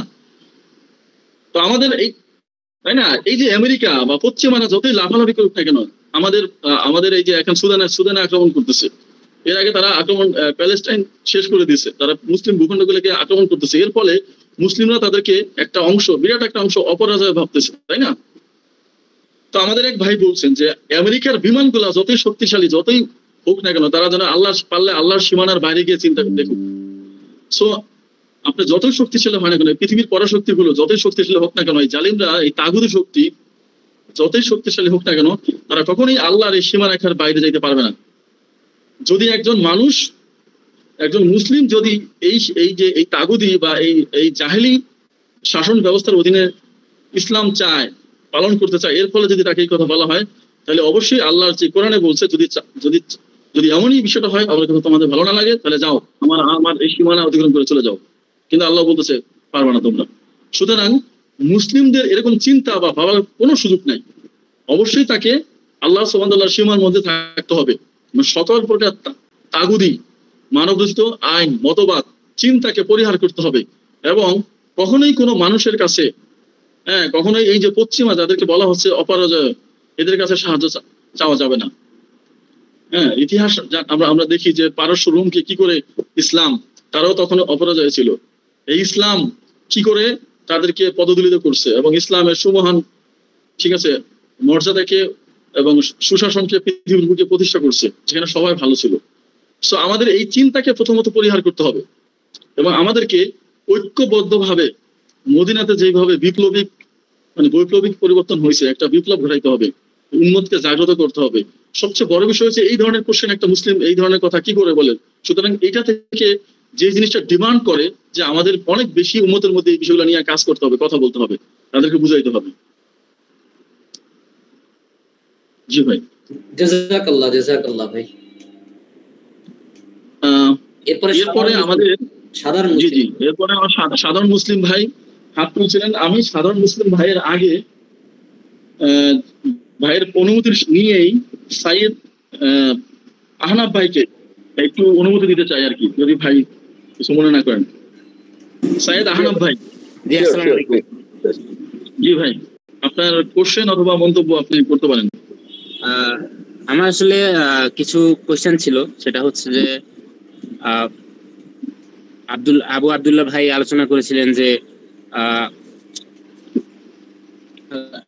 অধিকাংশ মানুষ ঈমান আনার পরেও মুশরিক, সূরা ইউসুফের 106 নম্বর আয়াত, এটা নিয়ে তিনি আলোচনা করেছিলেন। কিন্তু এখানে আল্লাহ রাব্বুল আলামিন যেটা বুঝিয়েছেন সেটা হচ্ছে যে অধিকাংশ মানুষ তাওহীদুর রুবিয়াতে বিশ্বাস করার পরেও মুশরিক হচ্ছে তারা তাওহীদুল উলুহিয়াতে মানে একমাত্র আল্লাহ রাব্বুল আলামিনের ইবাদত করে না, ইবাদতের ক্ষেত্রে শিরক করে। যার কারণে হচ্ছে যে তাদেরকে বলা হয়েছে যে মানে এই আয়াতটার মেইন মানে তাফসীর যদি আপনারা দেখেন তখন দেখতে পাবেন যে আল্লাহ রাব্বুল আলামিন কি বুঝিয়েছেন। এর সাথে সাপোর্টিভ আরো আয়াত এবং হাদিস থেকে বোঝা যায় যে এই ক্ষেত্রে মুশরিক বলা হয়েছে যারা তাওহীদুল উলুহিয়াতে আল্লাহর সাথে শিরক করে, ইবাদতের ক্ষেত্রে আল্লাহর সাথে শিরক করে। সো মানে আজকের আলোচনাটা মূলত তাওহীদুল উলুহিয়াত কেন্দ্রিক হলে আমার কাছে মনে হয় যে বেটার হতো। আরেকটা হচ্ছে যে হাকিমিয়া বা হুকুমিয়াত নামে উনি আরেকটা তাওহীদের মানে পার্ট নিয়ে এসেছেন, যেটা হচ্ছে যে তাওহীদুর রুবুবিয়াতের মধ্যে অন্তর্ভুক্ত। যেমন লা হাকিমা ইল্লাল্লাহ, বাইনিল হুকমু ইল্লাল্লাহ, আল্লাহ ছাড়া কোনো হুকুমদাতা নেই, আল্লাহ ছাড়া কোনো বিধানদাতা নেই। সেটা হচ্ছে তাওহীদ রুবুবিয়াতের অন্তর্ভুক্ত। যেমন হচ্ছে আল্লাহ ছাড়া কোনো সৃষ্টিকর্তা নেই, তাহলে তো আরো কিছু পার্ট অ্যাড করা যায়, যেমন তাওহীদুল খুলুকিয়াত বা তাওহীদুল মুলুকিয়াত, এরকম করে করে তো আরো মানে অজস্র পার্ট অ্যাড করা যায়। তো তাওহীদুল হুকুমিয়াতটা হচ্ছে যে তাওহীদুল রুবুবিয়াতেরই অন্তর্ভুক্ত। তাহলে এটাকে আলাদাভাবে তাওহীদের মানে তিনটা যে পার্ট আছে, তাওহীদুল উলুহিয়াত, তাওহীদুল রুবুবিয়াত এবং তাওহীদুল আসমা ওয়াস সিফাত, এর মধ্যেই যেহেতু অন্তর্ভুক্ত, তাহলে আলাদা করে আলাদা মানে একটি পার্ট করার তো কোনো প্রয়োজন ছিল না। আশা করি তিনি উত্তর দিবেন। আসসালামু আলাইকুম। জাযাকাল্লাহ ভাই, এটা ভাইয়ের বিষয়টা হচ্ছে মন্তব্যের মতো। জাযাকাল্লাহ ভাইয়ের মন্তব্য বা প্রশ্ন যেটাই বলি এটার জন্য। ফার্স্ট অফ অল যেটা হচ্ছে আসলে ইসলাম তো একটা কমপ্লিট বিষয়, তাওহীদ তো তাওহীদই, এটাকে কেন তিনটা ভাগ করার দরকার আছে? এটা তো আসলে তিনটা পাঠ করার দরকার ছিল না। তিনটা পার্ট আসলে সালাফে সালেহিনরা করেছেন, তো আমরা যদি আবার নতুন করে চারটা বাদ করি, অনেক আলেম এটাকে বিরাট বলেছেন। আপনার কোশ্চেন বা মন্তব্য বুঝতে পারছি। সো এইটা তো কমপ্লিটলি কালেমা বলি বা তাওহীদ বলি, এটা দিয়ে একটা জিনিস মানে পুরো প্যাকেজটাকে নিয়ে আসা হয়। বাট এর স্কলারগণ কি করছেন, এটাকে ব্যাখ্যা করছেন যাতে উম্মতের সামনে, মানুষের সামনে এটা বোধগম্য হয় বিভিন্ন অ্যাঙ্গেল থেকে। কেউ ভাই যেটা বলছেন এটা ঠিক আছে, কেউ কেউ কেউ হচ্ছে আমাদের সম্মানিত স্কলারদের মধ্যে কেউ কেউ রুবুবিয়াত এবং হাকিমিয়াতকে এক করছেন, কেউ আলাদা করছেন। ভাই যেটা বলছেন যে আরো দুইটা নাম বলছেন, তারা ওই আলোচনাগুলো আনছেন। সো এটা আসলে শোনা মূল প্যাকেজ, যেটা একটা কমপ্লিট, এটা হচ্ছে গিয়ে ইনসেপারেবল একটা বিষয়, তাওহীদ টোটাল ইসলামকে রিপ্রেজেন্ট করে। সো এইটা বুঝতে পারাটা হচ্ছে মূল বিষয়। তারপর আমি বলবো যদি মামুন ভাই যিনি যেহেতু তিনি মূল বক্তা ছিলেন, সো মামুন ভাই যদি কিছু বলতে চান এই বিষয়ে বলতে পারেন আর কি। আচ্ছা, এখন আসলে আসসালামু আলাইকুম রাহমাতুল্লাহ। এই বিষয়ে আসলে আলোচনা করার চেয়ে এখানে আসলে আমরা আজকে যে ব্যাপারটা নিয়ে এসেছি, তাওহীদের ব্যাপারে আমাদের দৃষ্টিভঙ্গিটা কি, আমাদের চিন্তা করা আমরা কি মেসেজ দিতে চাচ্ছি। আমরা কি বিতর্কের মধ্যে জড়িয়ে থাকবো তাওহীদ কত প্রকার, নাকি তাওহীদের শিক্ষা গ্রহণ করবো আমরা? তাওহীদের সমাজে কতটুকু আমাদের আমাদের আমাদের পদস্খলন কতটুকু হয়েছে, এটা এই আলোচনায় থাকবো। আমাদের যে পদস্খলন হয়েছে সেখান থেকে ফিরে আসার আলোচনা করব, নাকি তাওহীদ কত প্রকার এই বিষয় নিয়ে আলোচনা করব?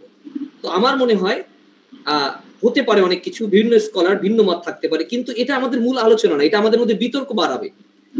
আজকে আমরা বিতর্ক করতে আসি নাই, আজকে আমরা আসছি সমাজ কতটা ভয়ঙ্কর অবস্থার মধ্যে আছে, কতটা ভয়ঙ্কর শিরকের মধ্যে লিপ্ত আছে, সেটাকে ফোকাস করা উচিত। যারা আমরা এই সমাজকে নিয়ে চিন্তিত, যারা মুসলিম ভাইদেরকে নিয়ে চিন্তিত, যারা আমাদের নিজেদের ঈমান নিয়ে চিন্তিত, যারা আমাদের পরিবার পরিজনকে নিয়ে চিন্তিত, তাদের আসলে এই বিষয়টাকে ফোকাস করা উচিত। এই বিষয়টা ফোকাস করে না যে তাওহীদ কত প্রকার। জি জাযাকাল্লাহ ভাই। জাস্ট একটা কথা বলি যে আজকে আমরা, হ্যাঁ এটা আসলে এটা স্কলাররা বিভিন্ন ডাইমেনশনে একটা জিনিসই প্রকাশ করতে চাইছেন যে একচ্ছত্র অধিকারী ক্ষমতার মালিক হচ্ছে একমাত্র আল্লাহ, ইবাদত পাওয়ার যোগ্য একমাত্র আল্লাহ সুবহানাহু ওয়া তাআলা, সকল প্রকার তাগুত শক্তিকে তাগুতকে পরিহার করতে হবে। আপনি দেখেন আজকে যখন বাংলাদেশে গণতান্ত্রিক পন্থায় নির্বাচনের আলোচনা হচ্ছে, আমরা এখানে দেখছি লোকেদের মধ্যে একটা কিছু সংখ্যক মানুষ, তারা এটাও বলছে, আমরা দেখছি, আমি কাউকে মেনশন করতেছি না ওয়াল্লাহি, সো উদ্দেশ্য তো কাউকে ছোট করা না, এটাও বলছে যে রোজা এবং পূজা একই জিনিস। সো এবং আমরা কিন্তু আবার তারা অনেক সংখ্যক বাংলাদেশের বড় একটা দল, এই গণতান্ত্রিক দল, তারা কিন্তু বলে এই কথা যে সারিয়া আমরা মানি না, আমরা সারিয়া চাই না। 95% মুসলিমের ভূখণ্ডে, একটা ল্যান্ডে আমি সারিয়া মানি না, রোজা পূজা একই জিনিস, তাই না? আবার হচ্ছে গিয়ে ওই যে শ্রীকৃষ্ণ, তারপর হচ্ছে হযরত মুহাম্মদ সাল্লাল্লাহু আলাইহি সাল্লাম, ঈসা, মুসা, নাউজুবিল্লাহ মিন যালিক, তারা একই, তাদের দ্বারাও কল্যাণ হবে, নাউজুবিল্লাহ মিন যালিক, এই ধরনের কথা। এবং আমরা যদি এই যে ব্যবস্থার মধ্যে, এই তাগুতি ব্যবস্থার মাধ্যমে আমরা পার্টিসিপেট করি এবং তাদেরকে সমর্থন করি এবং আল্লাহর যে একাত্মবাদ, এইটা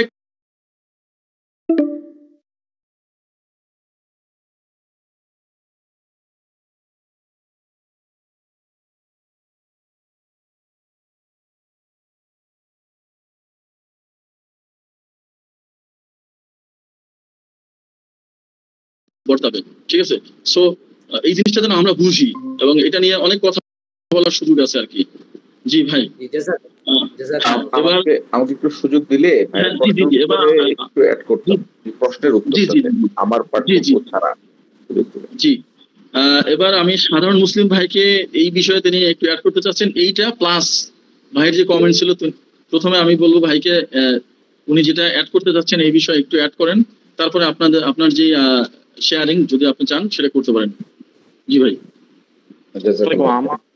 আমি একটু ইন্টারেক্ট করি। আমার মনে হয় প্রশ্ন যেগুলো আছে কালেকটিভ প্রশ্ন সবাই একটা নিয়ে নিলে হয়তো অনেকগুলো প্রশ্নের উত্তর এক এক টাইমে দিতে পারবেন ভাই।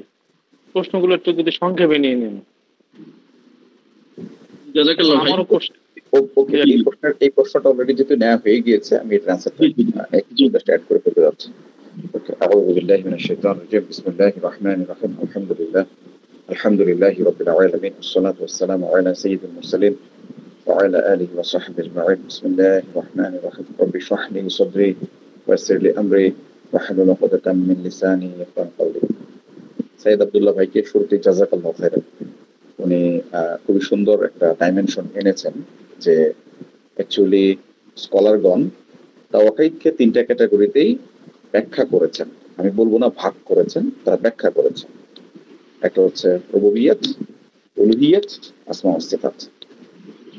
রুবুবিয়্যাতের ক্ষেত্রে স্কলারগণ এটা বলেছেন যে অধিকাংশ মানুষই একমত, ইনফ্যাক্ট নাস্তিকরাও একমত। নাস্তিকরা এই সেন্স থেকে একমত যে নাস্তিকরা অহংকার বশত আল্লাহর অস্তিত্বকে অস্বীকার করে, কিন্তু ঠিক যখন বিপদে পড়ে যায় তখন ওরা আল্লাহকে ডাকে। তার মানে বোঝা যায় তাদের অন্তরের মধ্যে আল্লাহর ব্যাপারে, আল্লাহর রুবুবিয়্যাতের ব্যাপারে একটা অবস্থান আছে। উলুহিয়্যাতের ব্যাপারটাও ভাই খুব সরল যে অবস্থানটা ব্যাখ্যা করেছেন যে এটা হচ্ছে আল্লাহ সুবহানাহু ওয়া তাআলার ইবাদত সংশ্লিষ্ট বিষয়ে লোকেরা আল্লাহকে, আল্লাহর ইবাদতে অন্যদেরকে সম্পৃক্ত করে। বিষয় হচ্ছে ফ্র্যাঙ্কলি স্পিকিং ভাই, আমাদের যে জিনিসটা বোঝা প্রয়োজন, সার্কেলটার অবজেক্টিভ একাডেমিক ডিসকাশন না। আমাদের সার্কেল অবজেক্টিভটা হচ্ছে ওই কনসেপ্টটুকু মানুষদেরকে বোঝানো যেটা জরুরি। ফর এক্সাম্পল, যে মানুষটা আল্লাহকে রব হিসেবে মানে কিন্তু আল্লাহকে বিধানদাতা হিসেবে মানে না, সে কি এই আয়াতের মধ্যে পড়ে যাবে কিনা? যে মানুষ আনছে আল্লাহকে রব হিসেবে, তারপরে সে মুশরিক, কারণ আল্লাহকে সে বিধানদাতা মানতে রাজি না। অথবা আল্লাহ তাআলার কোন একটা সিফাতকে সে অস্বীকার করতেছে, তাহলে কি সে এই আয়াতের যে দাবি অধিকাংশ মানুষ ঈমান আনার পরেও মুশরিক, তাহলে সে এর মধ্যে পড়ে যাবে কিনা, এটা আমাদের বোঝা প্রয়োজন। আমি জানি না আমার কথা বোঝাতে, সে আল্লাহকে সৃষ্টিকর্তা হিসেবে মানে, হায়াত মউতের মালিক হিসেবে মানে, কিন্তু আল্লাহকে বিধানদাতা হিসেবে মানে না। এখন এটা উলুহিয়াতের পার্ট হোক আর রুবুবিয়াতের পার্ট হোক, যেটাই হোক না কেন, এই আয়াত তার জন্য প্রযোজ্য হবে কিনা এটা আমার জন্য বোঝা প্রয়োজন। অথবা উলুহিয়াত রুবুবিয়াত বাদ দেন, আল্লাহ সুবহানাহু ওয়া তাআলার কোন একটা আসমা ওয়া সিফাত, তার যে 99টা নাম আছে যেগুলো তার সিফাতকে বর্ণনা করে, এর কোন একটা নামকে সে অ্যাকসেপ্ট করে না, তাহলে এই আয়াতটা তার জন্য প্রযোজ্য হবে কিনা? সে রুবুবিয়াত মানে, উলুহিয়াত মানে, আসমা ওয়া সিফাতের একটা মানে, তারপরেও কিন্তু এটা তার জন্য প্রযোজ্য হবে। এই বিষয়টা হচ্ছে আমাদের জন্য বোঝা গুরুত্বপূর্ণ। একাডেমিক ডিসকাশনের যেতে যেটা বোঝা ইম্পর্টেন্ট যে আজকে মানুষের অবস্থাটা কোথায়। ছোট্ট করে একটা জিনিস বলবো, যেহেতু আমাকে বলা হয়েছে প্রশ্নের উত্তরের সাথে আমার কমেন্টটুকু করার জন্য, সেজন্য বলছি। বিসমিল্লাহির রহমানির রহিম। মামুন ভাই যে আলোচনাগুলো করেছেন বা ওভারঅল যে আলোচনাগুলো এসেছে, মাশাআল্লাহ সবগুলো ডাইমেনশনই কভার হয়েছে। তবে যে জিনিসটা বেশি ফোকাসড হয়েছে সেটা হচ্ছে যে সিস্টেমেটিক্যালি কিভাবে আমাদেরকে ব্যবস্থাগত ভাবে আমাদেরকে শিরকের মধ্যে প্রবেশ করানো হচ্ছে, আমাদেরকে শিরকে প্রবিষ্ট করানো হচ্ছে, পরিচালিত করা হচ্ছে, ইচ্ছায় অথবা অনিচ্ছায় আমাদেরকে শিরক করতে বাধ্য করা হচ্ছে। ফর এক্সাম্পল, এটা জাতীয়ভাবে, রাষ্ট্রীয়ভাবে এবং আন্তর্জাতিকভাবে। ফর এক্সাম্পল, আমাদের রাষ্ট্রের ভিত্তি কি? সার্বভৌমত্ব জনগণের, সকল ক্ষমতা হচ্ছে জনগণ, সেটা শিরকি চিন্তা, তাই না? এবং গ্লোবালি আমরা দেখি যে কিভাবে শিরকের উপর হচ্ছে সমস্ত সেটআপ শিরকের উপর, একেবারে জাতীয়ভাবে, রাষ্ট্রীয়ভাবে, যেটা বললাম। আমরা তো দেখছি পুলিশ ফোন করতো, গুম করতো, ক্রসফায়ার করতো, র্যাপ করতো, আর্মি অফিসাররা করতো। এখানে তারা কি এক্সকিউজটা দিত? হুকুমের গোলাম। আমরা তো হুকুমের গোলাম, আমাদের তো কিছু করার নাই। তো এখানে ফ্র্যাঙ্কলি স্পিকিং ওই রাষ্ট্রীয়ভাবে ব্যবস্থাগত যে শিরকের যে আলোচনাটা, ডেফিনেটলি সেটা ইম্পর্টেন্ট, কিন্তু এর সাথে যে জিনিসটা আমাদের বোঝা প্রয়োজন যে সেই ব্যবস্থাগত জায়গার বাইরেও আমরা নিজেরা কিভাবে শিরকি সিদ্ধান্তগুলোকে অ্যাকসেপ্ট করে নিই, শিরকি ক্রাইটেরিয়া সেট করে নিই, এটা বোঝা খুব ইম্পর্টেন্ট। এই যে যারা ক্রসফায়ার দিচ্ছে পুলিশগুলা, এদেরকে যদি বলা হইতো ভাই তুমি এটা কেমনে বললা, তারা কি এখানে তার চাকরি, তার রিজিক, তারপর হচ্ছে সরকারের হুকুমকে আল্লাহর হুকুমের চেয়ে বেশি প্রাধান্য দেয় নাই, সে নিজেকে মুসলিম দাবি করে, সেগুলো আমরাও তো নামাজ পড়ি, সে ক্রসফায়ার দেয়। কেন আপনি ক্রসফায়ার কেন দিলেন? এটা তো পুরো হারাম করছেন আপনি, একটা কুফর করছেন, একটা মুসলিমকে হত্যা করছেন, আপনি মানুষকে হত্যা করছেন, বিনা বিচারে অন্যায় ভাবে হত্যা করছেন। বলে কিছু করার নাই আমার, আমি তো হুকুমের গোলাম। তো আপনি এই চাকরি করেন কেন? যে চাকরি আপনাকে এই ধরনের হারাম করতে বলে, তাহলে খাবো কি? চাকরি না করলে খাবো কি? এই যে চিন্তাগুলো, এটা শুধুমাত্র পুলিশ, র্যাব, আর্মি, মিডিয়ার তাদের ক্ষেত্রে প্রযোজ্য ব্যাপারটা আমার না। আমরা আমাদের ব্যক্তি জীবনের দিকে তাকাই। যে ভাই একটা কথা বলছে যে সাহাবীরা তারা কালেমার স্বীকৃতি দিতেন, লা ইলাহা ইল্লাল্লাহ মুহাম্মাদুর রাসূলুল্লাহ। এই স্বীকৃতির পরে তাদের জীবন কেমন হইতো? তারা হয়ে যেতেন এক একজন রিভলিউশনারি, একজন তাদের জীবনের মধ্যে একটা রিভলিউশন ঘটে যেত, একটা বিপ্লবী পরিবর্তন তাদের মধ্যে আসতো। আজকে ওই একই কালেমার স্বীকৃতি আমরা দিই, কিন্তু আমাদের মধ্যে আগের আমি পরের আমের মধ্যে তেমন কোনো পার্থক্য নাই। সর্বোচ্চ যোগ হয় আমি হয়তো কিছু রিচুয়াল, কিছু উপাসনা, কিছু ইবাদত আচার পালন করি, নামাজ পড়ি, আমাদের কি বলা যায়, রোজা রাখি, আরো কিছু দান সাদকা করি, এরকম কিছু রিচুয়াল আমি হয়তো করি, এর বাইরে একটা কোনো চেঞ্জ নাই। এই যে ব্যাপারটা, এটা কেন আসলে? এটা কি শুধুমাত্র আমি অনুধাবন করি নাই যে কি বললাম অ্যাকচুয়ালি, এই কালেমাটা কি দাবি করে আমার কাছে, এটা আমি না বুঝে পড়ছি তাই? হ্যাঁ সত্য, এটা একটা কারণ। আমি কালেমাটার অর্থই বুঝি নাই, এটা আসলে আমার কাছে কি দাবি করে সেটাও বুঝি নাই, মুখস্থ বলে দিছি। কিন্তু কিছু মানুষ বোঝে, আমাদের স্পিকিং, আমাদের অনেক মাদ্রাসা পড়ুয়া অনেক ভাইরা, তারা তো বোঝে এটা কি বলতেছে, কি বলা হচ্ছে। অনেক মানুষ আছে যারা বোঝে, ইনফ্যাক্ট মানুষের শুধু না, জেনারেল শিক্ষিত অনেক মানুষজন বোঝে, বিভিন্ন কারণে তারা বোঝে। কিন্তু লাইফের মধ্যে সেই বিপ্লবী পরিবর্তনটা কেন আসে না? এটা অর্থটা অনুধাবন করার পরেও একটা অন্যতম কারণ হচ্ছে আমাদের অন্তরের মধ্যে নানা রকম ইলাহ সেট করা আছে। এই ইলাহ কখন আবার কেরিয়ার, কখন আবার চাকরি, কখন আবার রিজেকের পেরেশানি, কখন হচ্ছে আমার 10 খ্যাতি, ক্ষমতা, নানা রকম ক্রাইটেরিয়া। ইনফ্যাক্ট সে কখনো কখনো আমার অলসতা হইতে পারে, আমার নিজের নফস, আমার ফিজিক্যাল, আমার ডিজায়ার হইতে পারে, আমার প্রবৃত্তি হইতে পারে। তাদেরকে আমি আমার ইলাহের আসন দিছি অবচেতন ভাবে, দিয়ে আমি আসলে তারানুগত্য করতেছি। সেটা হইতে পারে আমার ভয়, নানা রকম ক্রাইটেরিয়া। সেটা হইতে পারে গার্লফ্রেন্ড, বউ, সন্তান। এই যে বিষয়টা, এটা খুব ইম্পর্টেন্ট আমাদের বুঝানো, বোঝা যে অ্যাকচুয়ালি আমার দিলের মধ্যে আল্লাহ ইলাহ হিসেবে আছেন কিনা। আদারওয়াইজ আমি এই ব্যবস্থা, আমি হয়তো জনগণের সার্বভৌমত্ব স্বীকার করি না, আমি দাজ্জালি ব্যবস্থাকে অস্বীকার করি, আমি গণতন্ত্রকে স্বীকার করি না, সবই পারলাম, আমি এগুলো মানি না, করি না, স্বীকার করি না, বিশ্বাস করি না, মুখে স্বীকৃতি দিই না, কিন্তু আমার জীবনের মধ্যে সেই পরিবর্তনটা কেন আসে না, এটা প্রশ্ন করা দরকার আমাদের। আমি তো সেই কালেমাকে বুঝি, অনুধাবন করি, স্বীকৃতি দেই, মানুষদেরকে হয়তো ডাকিও, এরপরও আমার লাইফে সেই বৈপ্লবিক পরিবর্তনটা কেন আসে না, যেটা সাহাবীদের মধ্যে এসেছে। এটা অনুধাবন করা খুব জরুরি। নাইলে দেখা যাবে আমি হয়তো মনে মনে ধারণা করবো, মাশাআল্লাহ আমি তো ওই মুসলমান, সাচ্চা মুসলমান, যে গণতন্ত্রকে শিরক মনে করে, যে জাতীয়তাবাদকে কুফর মনে করে, যে দাজ্জালীয় ব্যবস্থাকে স্বীকার করে না, যে হচ্ছে গিয়া জাতিসংঘের আইনকে অস্বীকার করে, সব মানছি। কিন্তু আমার অন্তরের মধ্যে ওই জাতিসংঘের চেয়ে বড় এক দাজ্জাল আমি জায়গা দিয়ে রাখছি।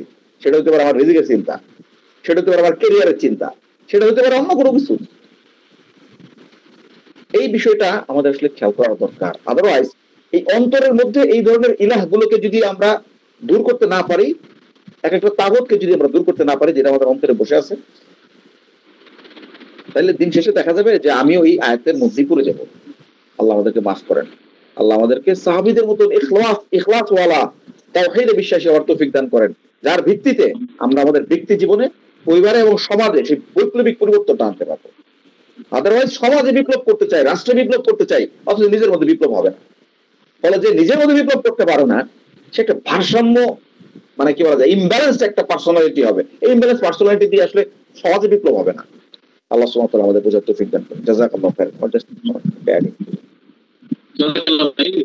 ছোট কথা হইলো, খুবই গুরুত্বপূর্ণ কথা বলছেন জাযাকাল্লাহ। হ্যাঁ, যদি কারো কোনো কোশ্চেন থাকে আমরা নিব ইনশাআল্লাহ। কোশ্চেন যে আমি আমি 2-3টা কোশ্চেন শর্টলি করব। প্রথম কোশ্চেনটা হচ্ছে, রাসূল সাল্লাল্লাহু আলাইহি সাল্লাম যখন নবুয়ত প্রাপ্ত হন 40 বছর বয়সে, আল্লাহর নির্দেশিত মোতাবেক 3 বছর গোপনেই দাওয়াত দিলেন। একটু আগে প্রথম বক্তা কি মামুন ভাই বললেন যে ওই সময়ের, ওই যুগের কাফের মুশরিকরাও তারা আল্লাহর অস্তিত্ব এবং আল্লাহ যে একজন আছে এবং তাকেও যে ইবাদত করতেন, এই যে তাওয়াফ করা এবং ইহুদিরা এসে যে তাওয়াফ করা, হজ পালন করা এবং বৃষ্টির পানি কে দিচ্ছেন, ফসল কে ফলাচ্ছেন, এইগুলো তো তারা মানতেন। তারপরও গোপনে আল্লাহ নির্দেশিত প্রাপ্ত গোপন দাওয়াতের পরবর্তীতে যখন প্রকাশ্যে এই তাওহীদের বক্তব্য বা কলেমার যে মেসেজ উনি থ্রু করলেন সমাজের ভিতরে, শাসক গোষ্ঠী থেকে শুরু করে প্রভাবশালী গোষ্ঠী রাসূল সাল্লাল্লাহু আলাইহি ওয়াসাল্লামকে আঘাত করতে এক বিন্দু দ্বিধাবোধ করেনি এবং একের পর এক পরবর্তী সকল পর্যায়ে ওনাকে আঘাতের সম্মুখীন হইতে বা বিরোধিতার সম্মুখীন হইতে কেন? তখন তো নামাজের আয়াত আসেনি, মদ হারামের আয়াত আসেনি, ধর্ষণের আয়াত আসেনি, মানে ধর্ষণের শাস্তির আয়াত আসেনি, জিহাদের আয়াত আসেনি, কোনো কিছুই আসেনি। তাহলে রাসূলুল্লাহ সাল্লাল্লাহু আলাইহি ওয়াসাল্লামের উপরে এই অমানবিক অত্যাচার কেন নেমে এলো? এটা 1 নম্বর প্রশ্ন। 2 নম্বর প্রশ্ন হচ্ছে, ডেমোক্রেসি যদি শিরক বলছে, ডেমোক্রেসি মানে আমরা তো সাধারণ মুসলিম বা আমাদের দেশের সাধারণ মানুষ মনে করে কি নির্বাচন পদ্ধতিটাই হচ্ছে ডেমোক্রেসি। তো সেই অর্থে বলে যে ইসলামেও ডেমোক্রেসি আছে। হযরত আবু বকর রাদিয়াল্লাহুকেও এই নির্বাচিত করা হয়েছিল প্রথম খলিফা হিসাবে। তাহলে তো ইসলামেও ডেমোক্রেসি আছে, তাহলে এটা আবার শিরক হবে কেন? এটা দ্বিতীয় কোশ্চেন। তৃতীয় কোশ্চেন, যদি ইসলাম সমাজে প্রতিষ্ঠিত করা একটা ফরজ ইবাদত হয়, নামাজ, হজ, যাকাত, অন্যান্য গুরুত্বপূর্ণ ইবাদতের মতো যদি রাষ্ট্রীয়ভাবে ইসলাম প্রতিষ্ঠা করা একটা ফরজ ইবাদত হয়, তাহলে সেটারও তো নির্দিষ্ট একটা পদ্ধতি আছে সেটার বাস্তবায়ন করা বা সেইটাকে এস্টাবলিশ করা। সেইটা কি ডেমোক্রেসির মতোই না ভিন্ন কোনো পদ্ধতি আছে? চতুর্থ তো প্রশ্ন হচ্ছে যে বর্তমানে প্রভাবশালী যে ইসলামিক রাজনৈতিক দলটি, তারা বিভিন্ন আকার ইঙ্গিতে বোঝানোর চেষ্টা করতেছে যে ডেমোক্রেসির অন্যান্য মিনিংফুল, অর্থাৎ আমেরিকার দেওয়া মিনিং ডেমোক্রেসি সেটা তারা নিচ্ছে না, তারা নির্বাচনকে অ্যাডাপ্ট করতেছে, যে শুধু নির্বাচনী পদ্ধতিটার মাধ্যমেই তারা ইসলাম সমাজ গঠন করবেন বা সমাজ পরিবর্তন নিয়ে আসবেন। এই পদ্ধতিটা সঠিক নাকি ইসলামের একটা নিজস্ব স্বতন্ত্র পদ্ধতি আছে ইসলাম প্রতিষ্ঠার? এটা একটা কোশ্চেন। তৃতীয়ত পঞ্চম প্রশ্ন হচ্ছে যে এই প্রভাবশালী ইসলামিক রাজনৈতিক দলগুলো বারবার বলছেন যে ডেমোক্রেসি নাকি পার্ট অফ শরিয়া। যেমন শিশির মুনিরের লাইভ টক শোতে এই বক্তব্যগুলো আসছে, সে তো এখন স্পোকসম্যান এই ইসলামিক রাজনৈতিক দলের একজন। উনি বলছেন যে ব্যাংকিং সিস্টেমটাও পার্ট অফ শরিয়া, এই যে ডেমোক্রেসি পার্ট অফ শরিয়া, এবং ওনারা কল্যাণ রাষ্ট্র চায় এবং সন্ত্রাস মুক্ত একটা রাষ্ট্র চায়। অর্থাৎ ওনাদের মেসেজটা টার্গেট পিপল হচ্ছে কিছু কিছু বক্তব্যের টার্গেট পিপল থাকে বহিঃশক্তি বা পরাশক্তিদের উদ্দেশ্যে, কিছু থাকে ইন্টারনাল আমাদের দেশীয় মানুষদের জন্য বোঝানো হয় যে আমাদেরকে ভোট দিন, আমাদেরকে সমর্থন করুন, তাহলেই ইসলামের বিজয় আসবে। এইটার ব্যাখ্যাটা কি? এবং তারাও এই দলটি বলতে চায় যে আমরা একটা কৌশল অবলম্বন করছি, সাময়িক ইসলাম প্রতিষ্ঠার জন্য একটা কৌশল অবলম্বন। তো সেটার ইসলামিক মানে রেফারেন্সটা কি? হুদায়বিয়ার সন্ধি। সেখানেও বেশ কিছু চুক্তির ক্ষেত্রে কিছু কিছু বিষয় প্রাথমিক স্টেজে মনে হয়েছে যে না, এটা মুসলমানদের জন্য ক্ষতিকর, তারপরও মানছে। তো ওই পরবর্তীতে দেখা গেছে যে ইসলামেরই মূলত বিজয় হয়েছে। তো এই ধরনের কৌশল অবলম্বন করে নির্বাচন পদ্ধতির মাধ্যমে ইসলামিক একটা দল ক্ষমতায় এসে বা সমাজের পরিচালনার দায়িত্বে এসে ইসলামে সমাজ গঠন করবে, এই পদ্ধতি তারা অবলম্বন করতে চাচ্ছে, বা এইভাবেই মেসেজটা এই অঞ্চলের আমাদের দেশের মানুষদেরকে মেসেজ দিচ্ছে। আর বহির্বিশ্বের মেসেজ দেয় এবার অন্যভাবে, যে আমরা কল্যাণ রাষ্ট্র চাই এবং সন্ত্রাস মুক্ত রাষ্ট্র চাই। ধন্যবাদ। জাযাকাল্লাহ ভাই। ভাইয়ের মোটামুটি পাঁচটা ক্লাস কোশ্চেন একসাথে করছেন। যদিও কোশ্চেনগুলো খুবই প্রাসঙ্গিক, বর্তমানে রেলিভেন্ট, বাট এগুলো নিয়ে এক একটা মানে কোশ্চেন নিয়ে এক একটা আলোচনার দাবি রাখে। আমরা শর্টলি অ্যান্সার করার চেষ্টা করবো ইনশাআল্লাহ। মানে ভাইয়ের প্রথম কোশ্চেন ছিল যে তখন তো শারিয়ার যে হুকুমগুলো আহকামগুলো আসেন নাই, তারপরে আল্লাহ রাসূল সাল্লাল্লাহু আলাইহি ওয়াসাল্লাম যখন নাকি ইসলামের দাওয়াত দিলেন, কালেমার দাওয়াত দিলেন, তখন কেন অত্যাচার তার প্রতি করা হইল? সো এখানে আমাদের সাধারণ মুসলিম ভাই এবং স্পিকার কালেমার বা তাওহীদের যে মূল বিষয়টা, একাত্মবাদের যে মূল বিষয়টা কথা বলছেন, দেখেন কালেমা বা তাওহীদ যেটাই বলো একই সূত্রে কথা। প্রত্যেক নবী রাসূলকে আল্লাহ সুবহানাহু ওয়া তাআলা দুনিয়াতে একটা মিশন দিয়ে পাঠিয়েছেন। সেটা কি? এটা হচ্ছে মানুষের একাত্মবাদ থেকে এই দুনিয়ার মানুষকে মুক্ত করে আল্লাহর একাত্মবাদের দিকে মানুষকে নিয়ে যাওয়া। ঠিক আছে? যেমন আল্লাহ সুবহানাহু ওয়া তাআলা আমরা যে কালামটা পড়ি লা ইলাহা ইল্লাল্লাহ, প্রত্যেকটা নবী রাসূল রাসূলগণ একই মেসেজ নিয়ে আসছেন। লা ইলাহা ইল্লাল্লাহ আমরা বলি মুহাম্মদ রাসূলুল্লাহ সাল্লাল্লাহু আলাইহি ওয়াসাল্লাম। লা ইলাহা ইল্লাল্লাহ মুসা কালিমুল্লাহ, লা ইলাহা ইল্লাল্লাহ ইব্রাহিম খলিলুল্লাহ। দ্যাট মিন্স প্রত্যেকের মেসেজ একই ছিল, মানে আল্লাহকে ইলাহ মানতে হবে একমাত্র, সকল ইলাহকে আমাদের জীবন থেকে বাদ দিতে হবে। এটা আমার ব্যক্তিগত জীবনে হোক, সেটা সমাজ হোক, রাষ্ট্রীয় হোক, বৈশ্বিক মানে পরিবার হোক, সমাজ হোক, রাষ্ট্র হোক, বৈশ্বিকভাবে হোক, মানে একচ্ছত্র নিরঙ্কুশ ক্ষমতা আল্লাহর হাতে থাকতে হবে। আল্লাহর হুকুমকে মানুষ, আল্লাহ তার সৃষ্টি, তার হুকুম মানতে বাধ্য। ঠিক আছে? যেমনি করে চন্দ্র, সূর্য, গ্রহ, নক্ষত্র যে ইউনিভার্স একটা নির্দিষ্ট নিয়ম মেনে চলে, যেহেতু তাকে স্বাধীনতা দেওয়া হয়নি, তাকে তার ইসের বাইরে যাওয়ার, এই জন্য সে নিয়মের বাইরে যেতে পারে না, কিন্তু মানুষকে স্বাধীনতা দেওয়া হয়েছে, এই জন্য মানুষের হিসাব হবে। ঠিক আছে? তো আল্লাহ কেন আসলে তখন তাকে অত্যাচার করা হইল, যদিও শরীয়তের নামাজ রোজার কথা বলছেন ভাই, আসে নাই। বিকজ এই কালেমা, যদিও নামাজ রোজা আসে নাই, কিন্তু এই কালেমাটা একটা নতুন চিন্তা। আমি যেটা বলি, প্রায়ই বলি, কালেমা শুধু একটা বাক্য না, এটা একটা নতুন চিন্তা, এটা একটা নতুন সমাজ, এটা একটা নতুন পৃথিবী, এটা একটা নতুন আহ্বানের কথা বলে, যেটা সকল তাগুদি এবং সকল ইভেন ব্যক্তি পর্যায় থেকে, আমি যে আমার থেকে বলি যে আমার ব্যক্তিগত যত চাওয়া পাওয়া, ভালো লাগা, মন্দ লাগা, সকল কিছুকে নাই করে দেয়, নালিফাই করে দিবে। যেটা স্পিকার তার একটা আয়াতে বলছেন যে আর ওয়াইতা মানে তাফাজা ইলাহাহু হাওয়া, ইয়া রাসূল আপনি কি ওই সমস্ত ব্যক্তিকে দেখেছেন যারা তাদের ইলাহ, যারা তাদের প্রবৃত্তিকে, তাদের ভালো লাগা মন্দ লাগা ইলাহ বানাই নিয়েছেন? দ্যাট মিনস একজন মুসলিম হিসাবে আমার কখনো ভালো লাগা থাকতে পারবে না। এখানে নামাজ রোজা ইস্যু না, দেখেন প্রথমে একটা চিন্তাকে অ্যাড্রেস করতেছেন। সেটা কি? মানে আমার ব্যক্তিগত ভাবে কোনো ভালো লাগা মন্দ লাগা চাওয়া পাওয়া থাকতে পারবে না আল্লাহর হুকুমের বাইরে।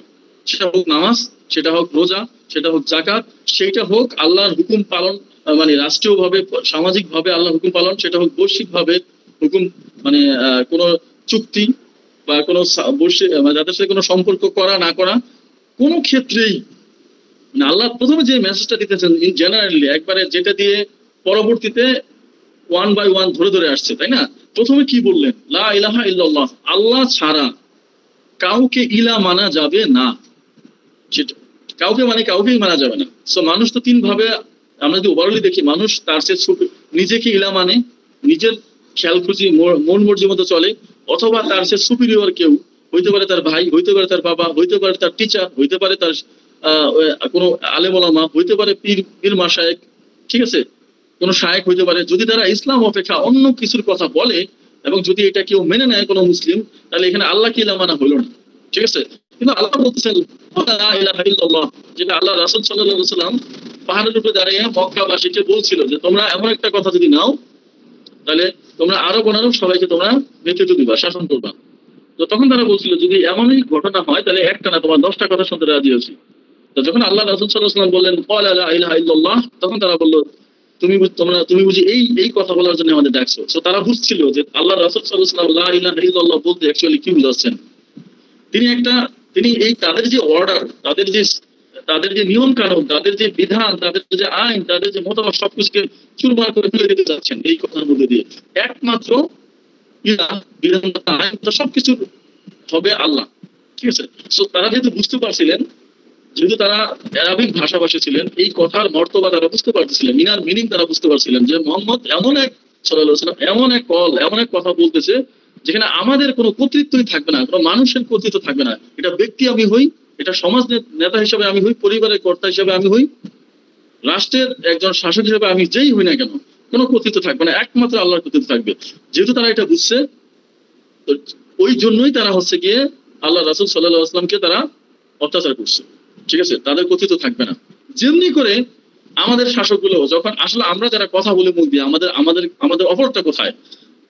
হ্যাঁ, আমি যদি বলি যে আমি নিজেও এমন এক অবস্থার সম্মুখীন হয়েছিলাম, তো আমাকে যখন এইভাবে জিজ্ঞাসা করা হলো, হ্যাঁ, যে আমাকে প্রচন্ড রকমের ভয় পাইতেছে, হ্যাঁ, কিছু লোক। তো আমি বললাম যে দেখেন আমি কি বলি, আমি যে কথা বলি, তাই না, আমি বলি আল্লাহর কথা, যে কথা নবী রাসূল বলছেন, যেটা আমাদেরকে বলতে বলছেন।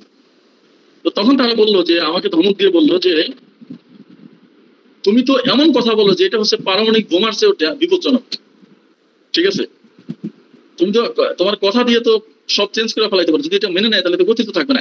তারা এমন ভাবে আমাকে বলছে। সো যারা বুঝে তারা বুঝে আর কি।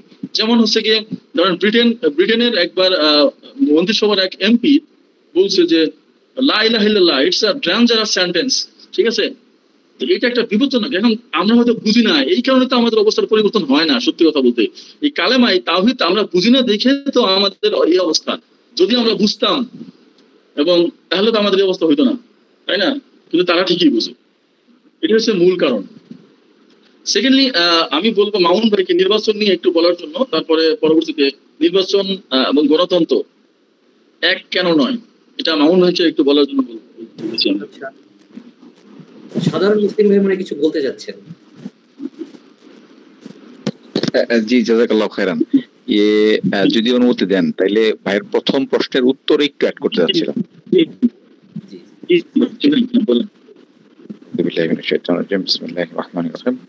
হ্যাঁ, আসলে আমাদের হোস্ট ভাই যা বলেছেন, রমি ভাই যা বলেছেন, ব্যাপারটা এটাই যে তারা আসলে এই কথাটার অর্থ সবচেয়ে ভালোভাবে অনুধাবন করতে পেরেছে। এখানে আরো কিছু বিষয় ছিল, সেটা হচ্ছে যে এই অনুধাবনের বাইরেও, ফর এক্সাম্পল রাসূল সাল্লাল্লাহু আলাইহি সাল্লাম বলেছেন যে কুল লা ইলাহা ইল্লাল্লাহ তুফলিহুন, তোমরা লা ইলাহা ইল্লাল্লাহ বলো, তোমার সফল কাম হবে। তারা এর মাঝে দেখেছিল তাদের একেবারে আসন্ন ব্যর্থতা, মানে এই কথা মেনে নিলে তারা সফল তো হয় না, উল্টা তারা ব্যর্থ হয়ে যায়। ব্যর্থ কিভাবে? সমগ্র আরব তাদেরকে কর্তৃত্বশীল, তাদের নেতৃত্বকে মেনে নিছে, তাদের নেতৃত্বে তারা হজ সম্পাদন করে, তাদের যে বেঁধে দেওয়া নিয়ম কারণ সেভাবেই তারা চলে।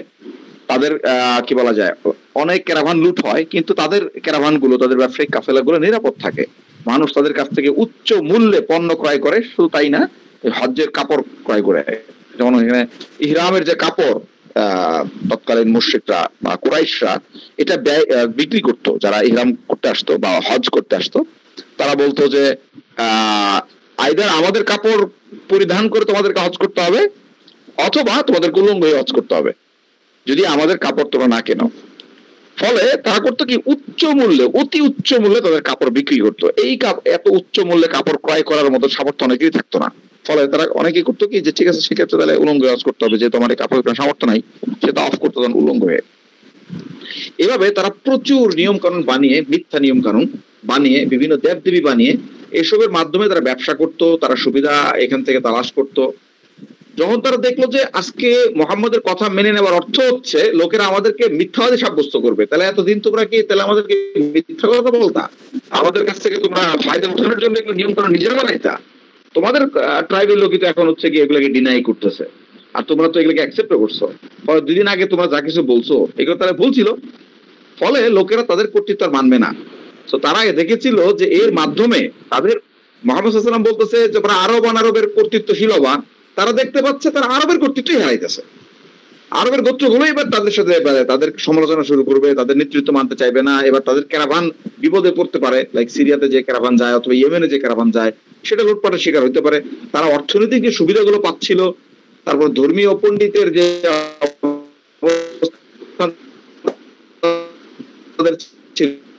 এই সব সুবিধা চলে যাচ্ছে, আমরা তো দেখতে পাচ্ছি সব বিসর্জন হয়ে যাচ্ছে। এটাও একটা ক্রাইটেরিয়া ছিল। আর এর বাইরে যে বিষয়গুলো অলরেডি আমাদের রবি ভাই বলেছেন, এটা ছিল মূল কারণ। সেকেন্ডারি কারণ ছিল হচ্ছে এইগুলা, যে তারা এগুলো হারাচ্ছে, তাদের অর্থনৈতিক সমৃদ্ধি, তাদের নিরাপত্তা, তাদের কর্তৃত্ব, তাদের সম্মান, তাদের খ্যাতি সব চলে যাচ্ছে। এসব কারণে তখন তারা আসলে একদম ইমিডিয়েট লস দেখে এবং এটা বিরোধিতা শুরু করে। জাযাকাল্লাহু খাইরান। এর বাইরে অনেক কারণ আছে, যেমন তার গুণ দার, তার গুণ হিসাবের বিরোধিতা করেছে কেন? কারণ বনু হিশাম আর বনু আব্দুদ্দারের মধ্যে হচ্ছে প্রতিযোগিতা ছিল, সব মানের ব্যাপারে খ্যাতির ব্যাপারে প্রতিযোগিতা করতো। তারা একটা অনেক কাজ করলো, এরা অনেক কাজ করতো, ওরা হাজিদের পানি পান করালে তারাও হাজিদের আপ্যায়ন করতো, নানাভাবে তারা হচ্ছে প্রতিযোগিতা করতো। এখন দেখা গেল যে বনু হাশিম দাবি করলো যে তাদের কাছে একজন নবী আছে, তাদের বংশে নবী এসেছে। আবু জাহেল তো সেটা বলেছে, তাই না? দেখো আমরা তো প্রত্যেকটা বিষয়ে তাদের সমান সমান ছিলাম। এখন তারা যখন দাবি করলো যে আমার কাছে নবী আছে, এখন আমরা এরকম নবী কই পাবো? তো বংশীয় আভিজাত্যের কারণেও কেউ কেউ স্বীকৃতি দেয় নাই। সো অনেকগুলো ক্রাইটেরিয়া, এটা কেবলমাত্র একটা ক্রাইটেরিয়া। এদের সমস্ত ক্রাইটেরিয়া ছাপিয়ে যে বিষয় সবচেয়ে গুরুত্বপূর্ণ সেটা হচ্ছে ইলাহ। আল্লাহকে তারা ইলাহ হিসেবে মানতে রাখে না, আল্লাহকে তারা রব মানবে, ঠিক আছে? আল্লাহর অনেক সিফাতকে তারা স্বীকার করবে, কিন্তু একেবারে কমপ্লিটলি আল্লাহকে ইলাহ হিসেবে মেনে নেয়া। যেমন যে মামুন ভাই কিন্তু স্পিচের মধ্যে বলেছেন, তারা হজ করতো, হজে তারা তালবিয়া পাঠ করতো, লাব্বাইক আল্লাহুম্মা লাব্বাইক লাব্বাইক লা শারীকা লাকা লাব্বাইক, তারপরে ছোট্ট করে বলে দিত লা শারীক, আপনার মানে আপনি হচ্ছেন সেই সত্তা যার কোনো শরীক নাই, কেবলমাত্র সেই শরীক যাকে আপনি অ্যাকসেপ্ট করেছেন। তো এইভাবে তারা শিরকে ঢুকিয়ে দিত। এই হচ্ছে বিষয়। তো মূল কনসেপ্টটা ওইটা, যেটা কিনা হচ্ছে আমাদের হাউস ভাই বলেছেন। এর বাইরে কিছু বৈষয়িক কারণ ছিল যেটা আমি ট্র্যাক করবো। বিষয়টা এমনই, এটা আসলে মানে অনেক আলোচনা দাবি রাখে কোশ্চেনটা, যেহেতু আমাদের সবাই কম ভাইয়ের কোশ্চেন অনেকগুলো, তো এই জন্য আমরা শর্টলি বলছি। দেখেন সামগ্রিক ভাবে তারা হচ্ছে তারা দেখতেছে ভারত থেকে মানে প্রকৃতপক্ষে তারা মানে তাদের সবকিছু তাদের কাছ থেকে চলে যাবে, মূলত সেইটা। আল্লাহকে ইলাহ মানতে গেলে আসলে আমার নিজস্ব বলতে কিছু থাকে না, তারা দেখতেছে তাদের সম্মান, তাদের আল্লাহ সবকিছু চলে যাবে, এটাই ছিল মূল বিষয়। আচ্ছা, মামুন ভাইকে আজকের স্পিকার যিনি, তাকে বলছিলাম যে গণতন্ত্র আর নির্বাচন ছোট করে বলবেন, কারণ আমাদের আরো কেউ হয়তো কোশ্চেন বা কমেন্ট করবেন, ছোট করে এটা নিয়ে পার্সোনালি আলোচনা করা যাইতে পারে যদি কারো জানা থাকে। ছোট করে আমি জানি না আসলে ডক্টর হাবিবুর রহমান ভাই কার থ্রুতে জয়েন করেছেন। আমার মনে হয় কি এই আলোচনায় যদি যাই আমরা আসলে খুব শর্ট টাইমে, এখানে একটা পদ্ধতির ব্যাপার চলে আসছে, তো এটা খুব শর্ট টাইমে আলোচনায় যাওয়া যাবে না। যদিও আমাদের এটার সাথে সম্পর্কিত, আমরা কি ভাইয়ের কাছে অনুমতি নিয়ে ভাইয়ের বাকি কোশ্চেন গুলো আমরা পরবর্তী সময় আলোচনা করতে পারি কিনা? জি জি জি, অবশ্যই অবশ্যই, সুবিধা মতো কোশ্চেনগুলো, কারণ কি এটা আমরা যেটা সুবিধা বললে অনেক সময় হয়তো ক্লিয়ার হবে না, দেখা যাবে এই কোশ্চেন রিলেটেড আরো কোশ্চেন চলে আসবে, তখন আসলে আমাদের মূল আলোচনা থেকে আমরা দূরে সরে যাব। আমার কাছে যেটা মনে হচ্ছে, জাযাকাল্লাহ হাবিবুর রহমান ভাই সবগুলো শিরকের সাথে সম্পর্কিত প্রশ্নগুলো করলাম। সুন্দর ভাবে বলছেন। তো বিষয়টা হচ্ছে কি, এখানে আসলে আমরা একটা মূল চিন্তার কথা বলতেছি। এখানে অনেক বিষয় আমরা আমাদের আছে, ধরেন রিয়ার বিষয় আমরা নিয়ে আসি নাই, রিয়া ওইভাবে ডিফাইন করি নাই। যেখানে রিয়াকে বলা হয়েছে ওই যে কালো পাহাড়ের উপরে, মানে কালো অন্ধকার রাতে কালো পাহাড়ের উপরে কালো পিঁপড়া, এখানে অনেক বিষয় কিন্তু আসে। এই জন্য আমাদের দরকার কি, পড়াশোনা করা, এরকম সার্কেলের বেশি বেশি আয়োজন করা। আমরা এক সার্কেলে এত বড় একটা ভাস জিনিসকে আমরা কাভার দিতে পারবো না। যেখানে হচ্ছে গিয়ে ধরেন কালেমা বা হচ্ছে তাওহীদ হচ্ছে মানে ইসলামের মূল বিষয়, এইটাই একমাত্র বিষয়। এইটাকে বাস্তবায়ন করার জন্যই যত নিয়ম কানুন আইন ওভারঅল কোরআন শরীফে নাজিল করা হয়েছে, ঠিক আছে? সো এটাকে তো আমি একটা আলোচনায় দিয়ে একদিনের সার্কেলের মধ্যে দিয়ে এটাকে আমি কখনোই কমপ্লিট করতে পারবো না। সো আপনারা চাইলে পার্সোনালি আমাদের সাথে যোগাযোগ করতে পারেন, বা আপনাদের সাথে যাদের পরিচয় আছে এখানে যারা আসছেন তাদের সাথে যোগাযোগ করতে পারেন, এবং অথবা আপনারা নিজেরা যদি সার্কেল আয়োজন করেন আমাদেরকে ইনভাইট করতে পারেন। বাট এছাড়াও আমরাও ইনশাল্লাহ পরবর্তী সময়গুলোতে সার্কেল আয়োজন করবো, আপনাদেরকে ইনভাইট করবো, ইনশাল্লাহ আসবেন। জাস্ট আমি একটা বিষয় একটু বলি, যে যেটা খুবই প্রমিনেন্ট, বাকি কোশ্চেন গুলো আমরা অ্যান্সার দিচ্ছি না, এই জন্য আমরা সময় বাইরের কাছে চেয়ে নেওয়া হয়েছে ইনশাল্লাহ।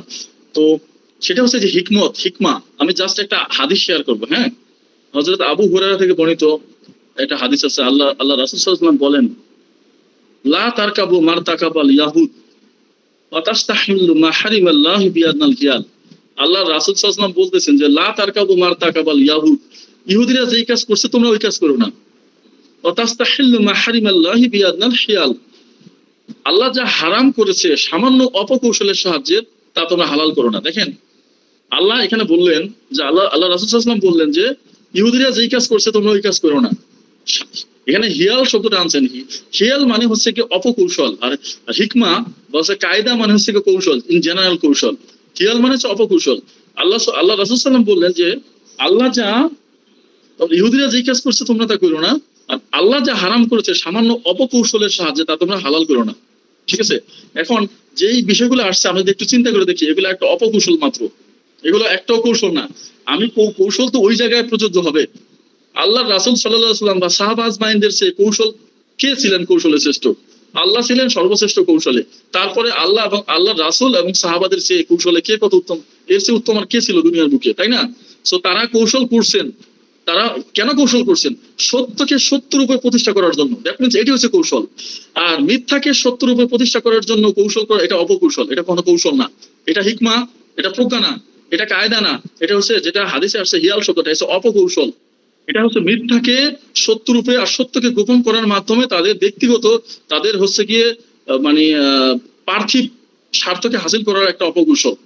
এটা কৌশল হতে পারে না, কারণ আল্লাহ রাসূল সাল্লাল্লাহু আলাইহি ওয়াসাল্লাম বা সাহাবা এগুলো করেন নাই। আমি সত্যকে উপস্থাপন করবো, এই ক্ষেত্রে আমি বেস্ট ওয়ে আমি নিতে পারি, বাট আমাকে সত্যই উপস্থাপন করতে হবে। আমি মিথ্যাকে বা মানে ম্যানিপুলেট করে সত্যকে আমি এটা উপস্থাপন করতে পারবো না। এই বিষয়ে আমরা বললাম দিলে আমি একটু কমেন্ট করি একটা বিষয়। হ্যাঁ, মানে আসলে আমাদের সমাজের অবস্থা খুবই খারাপ। এটা আমরা সমাজকে ওইভাবে আমাদের ভাইদেরকে দোষারোপ করছি না, যথেষ্ট শিক্ষার অভাব, যথেষ্ট আলোচনার অভাব, এই কারণে আজকে আমাদের সমাজের অবস্থা অনেক ভয়ানক। আমার এক কলিগ যিনি ইসলামকে অনেক ভালোবাসেন, তিনি আন্তর্জাতিক মানের শিক্ষক, মানে বিদেশেও তিনি শিক্ষকতা করেছেন, পরবর্তীতে আমাদের প্রতিষ্ঠানে আসছেন। তার একটা কমেন্ট হলো, স্যার আসলে বর্তমান সময় কি 1400 বছর আগের ব্যাপারগুলো সে খুব পোলাইটলি বলতেছে, এটা কি প্রযোজ্য হবে বলেন তো, এটা কি মানা যাবে? মানে সে কিছু এক্সাম্পল নিয়ে আসছেন, যে যেমন লাইক দাসী এটা সেটা, এই যে ব্যাপারটা, মানে আল্লাহ সুবহানাহু ওয়া তাআলার চেয়ে আমরা বেশি প্রজ্ঞাবান অনেক সময় মনে করি, ইসলামের চেয়ে আমাদের প্রজ্ঞা বেশি। হ্যাঁ, রাসূল সাল্লাল্লাহু আলাইহি সাল্লামের চেয়ে প্রজ্ঞা বেশি। নাউযুবিল্লাহ, আস্তাগফিরুল্লাহ। এই ধরনের চিন্তা, মানে এমন কথার ঢং এমন অনেক সময়, ইসলামেও গণতন্ত্র আছে, এটাও আছে সেটাও আছে, আমরা ইসলামের জন্যই তো করছি। তো এগুলো হচ্ছে আমাদের ভয়ানক চিন্তার একটা প্রতিফলন। তো আল্লাহ আমাদেরকে আসলে এই ধরনের চিন্তা থেকে বের হওয়ার তৌফিক দান করেন। সেক্ষেত্রে আমাদেরকে আসলে যেটা করতে হবে, অনেক বেশি পড়াশোনা করতে হবে, জানতে হবে, জানাতে হবে, এই ধরনের আলোচনাগুলো আয়োজন করতে হবে। এটা শুধু আমার দায়িত্ব না, যে আমাদের কথার মধ্যে আসছিল শুরুর মধ্যে, যেটা আমাদের মুশিক ভাই বলেছেন এবং আমি আলোচনার মধ্যে বলছিলাম, যে তাওহীদের স্বীকৃতি একটা ব্যক্তির মধ্যে একটা বিপ্লব ঘটিয়ে দিয়েছিলেন সাহাবীদের মধ্যে, কিন্তু আমাদের মধ্যে সেটা ঘটে না, কারণ আমাদের মধ্যে রিয়েলাইজেশনটা নাই, আমাদের মধ্যে উদ্যমটা নাই, আমাদের মধ্যে 1 ঘন্টা সময় দেওয়ার মন মানসিকতা নাই। সব আমাদের দুনিয়া, আমাদের ক্যারিয়ার, আমাদের পরিবার পরিজন নিয়ে আমরা সবসময় চিন্তিত, এবং আমাদের মতো করে ইসলামের মতো করে আমরা না। তাওহীদের রঙে আমরা রঙিন হব না, তাওহীদকে আমরা রং দেব, আমাদের মতো করে তাওহীদকে ব্যাখ্যা করব। তো এই ভয়ঙ্কর দূষিত চিন্তা থেকে বেরিয়ে আসার তৌফিক দান করুক, আমিন ভাই। জাযাকাল্লাহ। এখানে যে জাস্ট আমি পয়েন্ট আকারে বলে দিই, এগুলোর ব্যাখ্যা আমরা মানে এখন প্রমাণ বা ব্যাখ্যা এটা আলোচনা যাচ্ছি না। ডেফিনেটলি ইসলাম এবং গণতন্ত্র এক জিনিস নয়, এবং ডেফিনেটলি ইসলাম প্রতিষ্ঠা সুনির্দিষ্ট পদ্ধতি এবং নির্বাচন ব্যবস্থা রয়েছে। নির্বাচন কোনো সমস্যা না, বাট নির্বাচনটা কি জন্য, এটা হচ্ছে মূল সমস্যা। হ্যাঁ, সো এগুলো নিয়ে আলোচনা করা যাইতে পারে। এটা আমাদের এই আলোচনাটা সোসাইটির মধ্যে আছে, যে এখন যেহেতু নির্বাচন ভাব সামনে আসতেছে, তো ইসলামের স্বতন্ত্র নির্বাচন পদ্ধতি আছে কিনা। এবং দুঃখের বিষয় হচ্ছে অনেক লোক এটা জানার পরেও সমাজের মধ্যে মানুষকে বিভ্রান্ত করার জন্য এই ধরনের প্রসঙ্গগুলো নিয়ে আসতেছে। নিঃসন্দেহে আল্লাহর পক্ষ থেকে আসা স্বতন্ত্র পদ্ধতি, ইসলামের নির্বাচন পদ্ধতি অবশ্যই আছে। সো এটা নিয়ে আমরা আলোচনা করবো ইনশাল্লাহ। এবং ইসলাম প্রতিষ্ঠার সুনির্দিষ্ট পদ্ধতি থাকবেন এটা হইতেই পারে না, যেখানে আল্লাহ রাসূল সাল্লাল্লাহু আলাইহি ওয়াসাল্লাম ইসলাম দুনিয়াতে প্রতিষ্ঠা করছেন, যেখানে কোরআনে বলা হয়েছে যে লাকাদ কানা লাকুম ফি রাসূলিল্লাহি উসওয়াতুন হাসানা, যে তোমাদের জন্য রাসূলের জীবনের মধ্যে উত্তম আদর্শ রয়েছে। যে রাসূলের হোসেন আমাদের উত্তম আদর্শ প্রত্যেকটা ক্ষেত্রে, উত্তম আদর্শ কোনো নির্দিষ্ট ক্ষেত্রে না, প্রত্যেকটা ক্ষেত্রে উত্তম আদর্শ, তাহলে সেই রাসূল কি অবশ্যই আমাদের দেখাইবেন না কি করে ইসলাম প্রতিষ্ঠা করতে হয়। সো এগুলো আলোচনার দাবি রাখে। সো এতটুকুই বললাম। তো এখানে যে বিষয়টা ইম্পর্টেন্ট সেটা হচ্ছে কি, দেখেন এই বিষয়গুলো জানতে হলে আমাদেরকে পড়াশোনা করতে হবে, সত্যি কথা বলতে। আর এগুলো একা একা জানা সম্ভব না, এগুলো একটা কালেকটিভ বিষয়। ঠিক আছে, আল্লাহ রাসূল সাল্লাল্লাহু আলাইহি ওয়াসাল্লাম দারুল আরকামে যেহেতু এই বর্তমান তাগুতি সিস্টেম আমাদেরকে আমাদের সৃষ্টিকর্তার সম্পর্কে ভুলাই দেয়, আমাদের জীবনের উদ্দেশ্য সম্পর্কে ভুলাই দেয়, আমাদের তাওহীদ, আমাদের যে আল্লাহর সাথে কমিটমেন্ট, যে আল্লাহকে একমাত্র ইলাহ মানবো, এই কমিটমেন্ট সম্পর্কে ভুলাই দেয়, তার প্রতিনিয়ত চেষ্টা করতেছে এগুলো ভুলাই দেওয়ার জন্য। ঠিক আছে, তারপর আলহামদুলিল্লাহ উম্মতের একটা বিরাট অংশ এই যে জেনজি জেনারেশন এগুলো নিয়ে ভাবে। আজকে তার ফলশ্রুতিতে আজকে আমরা এতগুলো মানুষ, প্রায় 80 জনের মতো মানুষ একসাথে হইতে পারছি। ঠিক আছে, এটা আলহামদুলিল্লাহ এটা একটা খুবই সুন্দর বিষয়। সো এটা একটা আশার আলো দেখায়। সো এই 80 জন না, আল্লাহ রাসূল সাল্লাল্লাহু আলাইহি সাল্লাম যেভাবে সাহাবাদেরকে তৈরি করছেন ঠিক একই ভাবে আমাদেরকে পড়াশোনা করতে হবে, এগুলা উম্মতের মধ্যে ছড়াই দিতে হবে। দেখেন হযরত ইমাম মালিক রাহিমাহুল্লাহ তিনি একটা চমৎকার কথা বলছেন যে উম্মতের শেষ অংশ ততক্ষণ পর্যন্ত শুধরাবে না, ততক্ষণ পর্যন্ত সঠিক পথে ফিরে আসবে না, যতক্ষণ পর্যন্ত না উম্মতের প্রথম অংশ দেখবেন সাহাবারা যেইভাবে সঠিক পথে আসছে ঠিক একইভাবে উম্মতের শেষ অংশ বা শেষ জেনারেশন ওইভাবে, শেষ দিকের মানুষগুলো ওইভাবে ইসলামে না আসে, প্রবেশ না করে। সো আমাদেরকে সাহাবাদের মতো করে চিন্তা, সাহাবাদের মতো করে তাওহীদ বোঝা, সাহাবাদের মতো করে আল্লাহকে ইলা বোঝা, কালেমাকে বোঝা, এটা বুঝতে হলে আমাদের অবশ্যই পড়াশোনা দরকার আছে। এবং এটা অবশ্যই একা একা সম্ভব না, এটা কালেক্টিভলি পড়াশোনা দরকার আছে। এবং এই ধরনের আলোচনা যখনই আপনাদেরকে আহ্বান করবো, শুধু আপনারা না, আপনাদের ফ্রেন্ডদেরকে নিয়ে আসবেন, আপনাদের নিজেরা এই আলোচনাগুলো করবেন এবং আপনারা নিজেরা চাইলে আয়োজন করে আমাদেরকে কল করতে পারেন, আমরা ইনশাল্লাহ আপনাদের সাথে থাকবো। সো আপনাদেরকে যখন আমরা কল করি আপনারা আসবেন আশা করি, ঠিক আছে? তাহলে এগুলো আমরা সমাজের মধ্যে স্প্রেড করতে পারবো। এবং যেহেতু আমাদের মধ্যে গুডনেস আছে, আল্লাহ বলছেন যে খয়রা উম্মত, দেখেন আমাদের মধ্যে আল্লাহ নিজেই বলছেন যে আমাদের মধ্যে খয়রা আছে, তাই না? উত্তম আছে, গুডনেস আছে। সো আমাদেরকে জাস্ট আর্টিফিশিয়ালি আমাদের হার্ট গুলোকে ব্লক করে দেওয়া হয়েছে। সো আমরা পারি এই যে এই দরজা, এই ব্লকের দরজা খুলে ফেলতে, কারণ আল্লাহ আমাদেরকে বলছেন যে কুনতুম খায়রা উম্মাতিন উখরিজাত লিন-নাস তা'মুরুনা বিল মারুফ ওয়া তানহাউনা আনিল মুনকার। আল্লাহ বলছেন যে তোমরা বেস্ট নেশন, বেস্ট জেনারেশন, মানব জাতির কল্যাণের জন্য তোমাদেরকে পাঠানো হয়েছে। দেখেন এখানে আল্লাহ আমাদেরকে বলে দিলেন যে মানব জাতির কল্যাণের জন্য, যেখানে আজকে আমাদেরকে, আমাদের পরিবারবর্গ, আমাদের উম্মতকে ভুলাই দেওয়া হয়েছে তাওহীদের প্রকৃত অর্থ, প্রকৃত মিনিং, কালেমার প্রকৃত অর্থ, জীবনের, আমাদের জীবনের উদ্দেশ্য ভুলাই দেওয়া হয়েছে আর্টিফিশিয়ালি, যদিও তাদের অন্তরে গুডনেস আছে। সো আমরা ওই জিনিসটাকে সরাই দিয়ে এই জিনিসটাকে আমরা ইনস্টল করে দিতে পারি ইনশাআল্লাহ। সেই ক্ষেত্রে তখন উম্মার আসলে বিপ্লব, যেটা আসলে প্রকৃত অর্থে আমরা আসলে তাওহীদ পালন করতে পারবো, সেটা আমরা পারবো। কিন্তু ফার্স্ট অফ অল যেটা করতে হবে যে আমাদের নিজেদের মধ্যে যে তাওহীদের আলো, কালেমার মিনিং যে প্রকৃতপক্ষে বোঝা, আমাদের জীবনের সাথে ইন্টারনালাইজ করা, এটা করতে হবে। এবং এটা শুধুমাত্র একা একা সম্ভব না, এটা কালেক্টিভলি করতে হবে। সো আমরা নিজেরাও পড়াশোনা করি, আপনারা চাইলে আমাদের সাথে এই বিষয়ে যোগাযোগ করতে পারেন। ইনশাআল্লাহ আমরা এখান থেকে আমরা এই জ্ঞানগুলা খুব সুন্দরভাবে পাইতে পারি। যদি কোনো ভাইয়ের কোনো কোশ্চেন বা কোনো মন্তব্য থাকে আমরা নিব। আমাদের টাইম আবু বকর ভাই অনেকক্ষণ আসছিলেন, আবু বকর ভাই অনেকক্ষণ আসছিলেন, আবু বকর ভাই, আবু বকর ভাই, আবু বকর সালাম, আবু বকর ভাই, হ্যাঁ আবু বকর, সরি আমি খেয়াল করি নাই, এখানে আসলে দেখা যাচ্ছে না ক্লিয়ারলি। সো আবু বকর ভাইকে তার কমেন্ট অথবা কোশ্চেন তিনি যেটাই করেন করার জন্য অনুরোধ করতেছি। আবু বকর ভাইকে দেখতে পাচ্ছি না, আবু বকর ভাই একটু দেখান আমাদের খেয়াল। আসসালামু আলাইকুম। এই মাত্র ভাই, বিসমিল্লাহির রহমানির রহিম। ইন্নাল হামদুলিল্লাহ ওয়াস সালাতু ওয়াস সালামু আলা আশরাফিল আমবিয়া'i ওয়াল মুরসালিন ওয়া আলা আলিহি ওয়া আসহাবিহি ওয়া মান তাবি'আহুম বিইহসানিন ইলা ইয়াউমিদ্দিন ওয়া বা'দ। আসলে আলহামদুলিল্লাহ ওভারঅল পুরো আলোচনাটা শুনে আমার কাছে মোটামুটি সবগুলোই আমি যা বলার চিন্তা করেছিলাম সবই চলে এসেছে মোস্ট অফ। তারপর আমি একটা স্পষ্টভাবে ক্লিয়ারলি বলবো যে সামনে যে নির্বাচন আসতেছে, ভোটিং সিস্টেম, এটাতে এর মাধ্যমে এটা কি আলাদা কোনো জিনিস না, এটা হচ্ছে আরেকটা আইডল, যেটা গণতন্ত্র তাদের একটা সিস্টেম, নির্বাচনী সিস্টেম। ইসলাম, আমরা যারা কালেমায় বিশ্বাসী, আমাদেরও একটা সিস্টেম আছে কিভাবে আমরা নেতা নির্বাচন করব। অবশ্যই সেটা আছে, সেটা এরকম না তাদের ইচ্ছে মতো ভোটিং সিস্টেম, যেমন নারী পুরুষ সমান। আমাদের স্বাক্ষর ব্যাপারে বলা আছে একজন পুরুষ সমান সমান 2 জন মহিলার সাক্ষ্য এক। তো আমাদের গণতান্ত্রিক যে ভোটিং ব্যবস্থা, ওখানে মহিলা পুরুষ পাগল ছাগল যা সবার ভোট সমান, ঠিক কিনা বলেন? তো এটা তো একটা গাঁজাখুরি একটা ভোটিং সিস্টেম, এটার মধ্যে তো ইসলাম আশা করা যায় না। কাজেই ইসলামের অবশ্যই ভোটিং সিস্টেম আছে। সাহাবায়ে কেরামদের আদর্শ পড়লে বোঝা যাবে কিভাবে ওনারা ভোটিং সিস্টেমটা দিয়ে তাদের নেতা নির্বাচন করেছেন, কিভাবে রাষ্ট্র পরিচালনা করেছেন। রাষ্ট্রের প্রতিটি দিক নির্দেশনা অবশ্যই আছে, আপনাকে আমাকে সেখানে যেতে হবে আলটিমেটলি সেখানে। তো আমাদেরকে যেভাবে বলার হোক না কেন যে আমরা ইসলামকে লালন করি, কিন্তু গণতান্ত্রিক এই ভোটিং সিস্টেমটাকে ইউজ করে আমরা হঠাৎ করে ইসলাম কায়েম করে ফেলবো, জি না। আপনি অন্য একটা সিস্টেম, যেমন একজন উদাহরণ দিয়েছিলেন, বা একটা বাড়ির 2টা লাইন থাকে, একটা হচ্ছে সোয়ারেজ লাইন আর একটা হচ্ছে সুপেয় পানির লাইন। তো সোয়ারেজ লাইন দিয়ে যদি কেউ ভাবে এই লাইন দিয়ে কোনো একটা সময় সুপ্রিয় পানি আসবে, এটা কি সম্ভব? তো গণতান্ত্রিক ভোটিং এটা হচ্ছে সুয়ারেজ লাইনের একটা সিস্টেমটা একটা কুফরি। এই কুফরির সুয়ারেজ লাইনের একটা অংশ হচ্ছে ভোট। এখানে আপনি যদি এই কুফরি সিস্টেমে ভোটিং এ গিয়ে আশা করে থাকেন যে এর মাধ্যমে ইসলাম কায়েম করে ফেলবেন, এটা কি সম্ভব? যেমন সুয়ারেজ লাইন থেকে কেউ সুপ্রিয় পানি কিয়ামত পর্যন্ত আশা করতে পারে না, তেমনি ভাবে গণতন্ত্রের যে কোনো ধারা উপধারা, তাদের ভোটিং সিস্টেম হোক, এটা হোক সেটা হোক, কোনোভাবে আপনি ওখান থেকে সুপ্রিয় পানি আশা করতে পারেন না।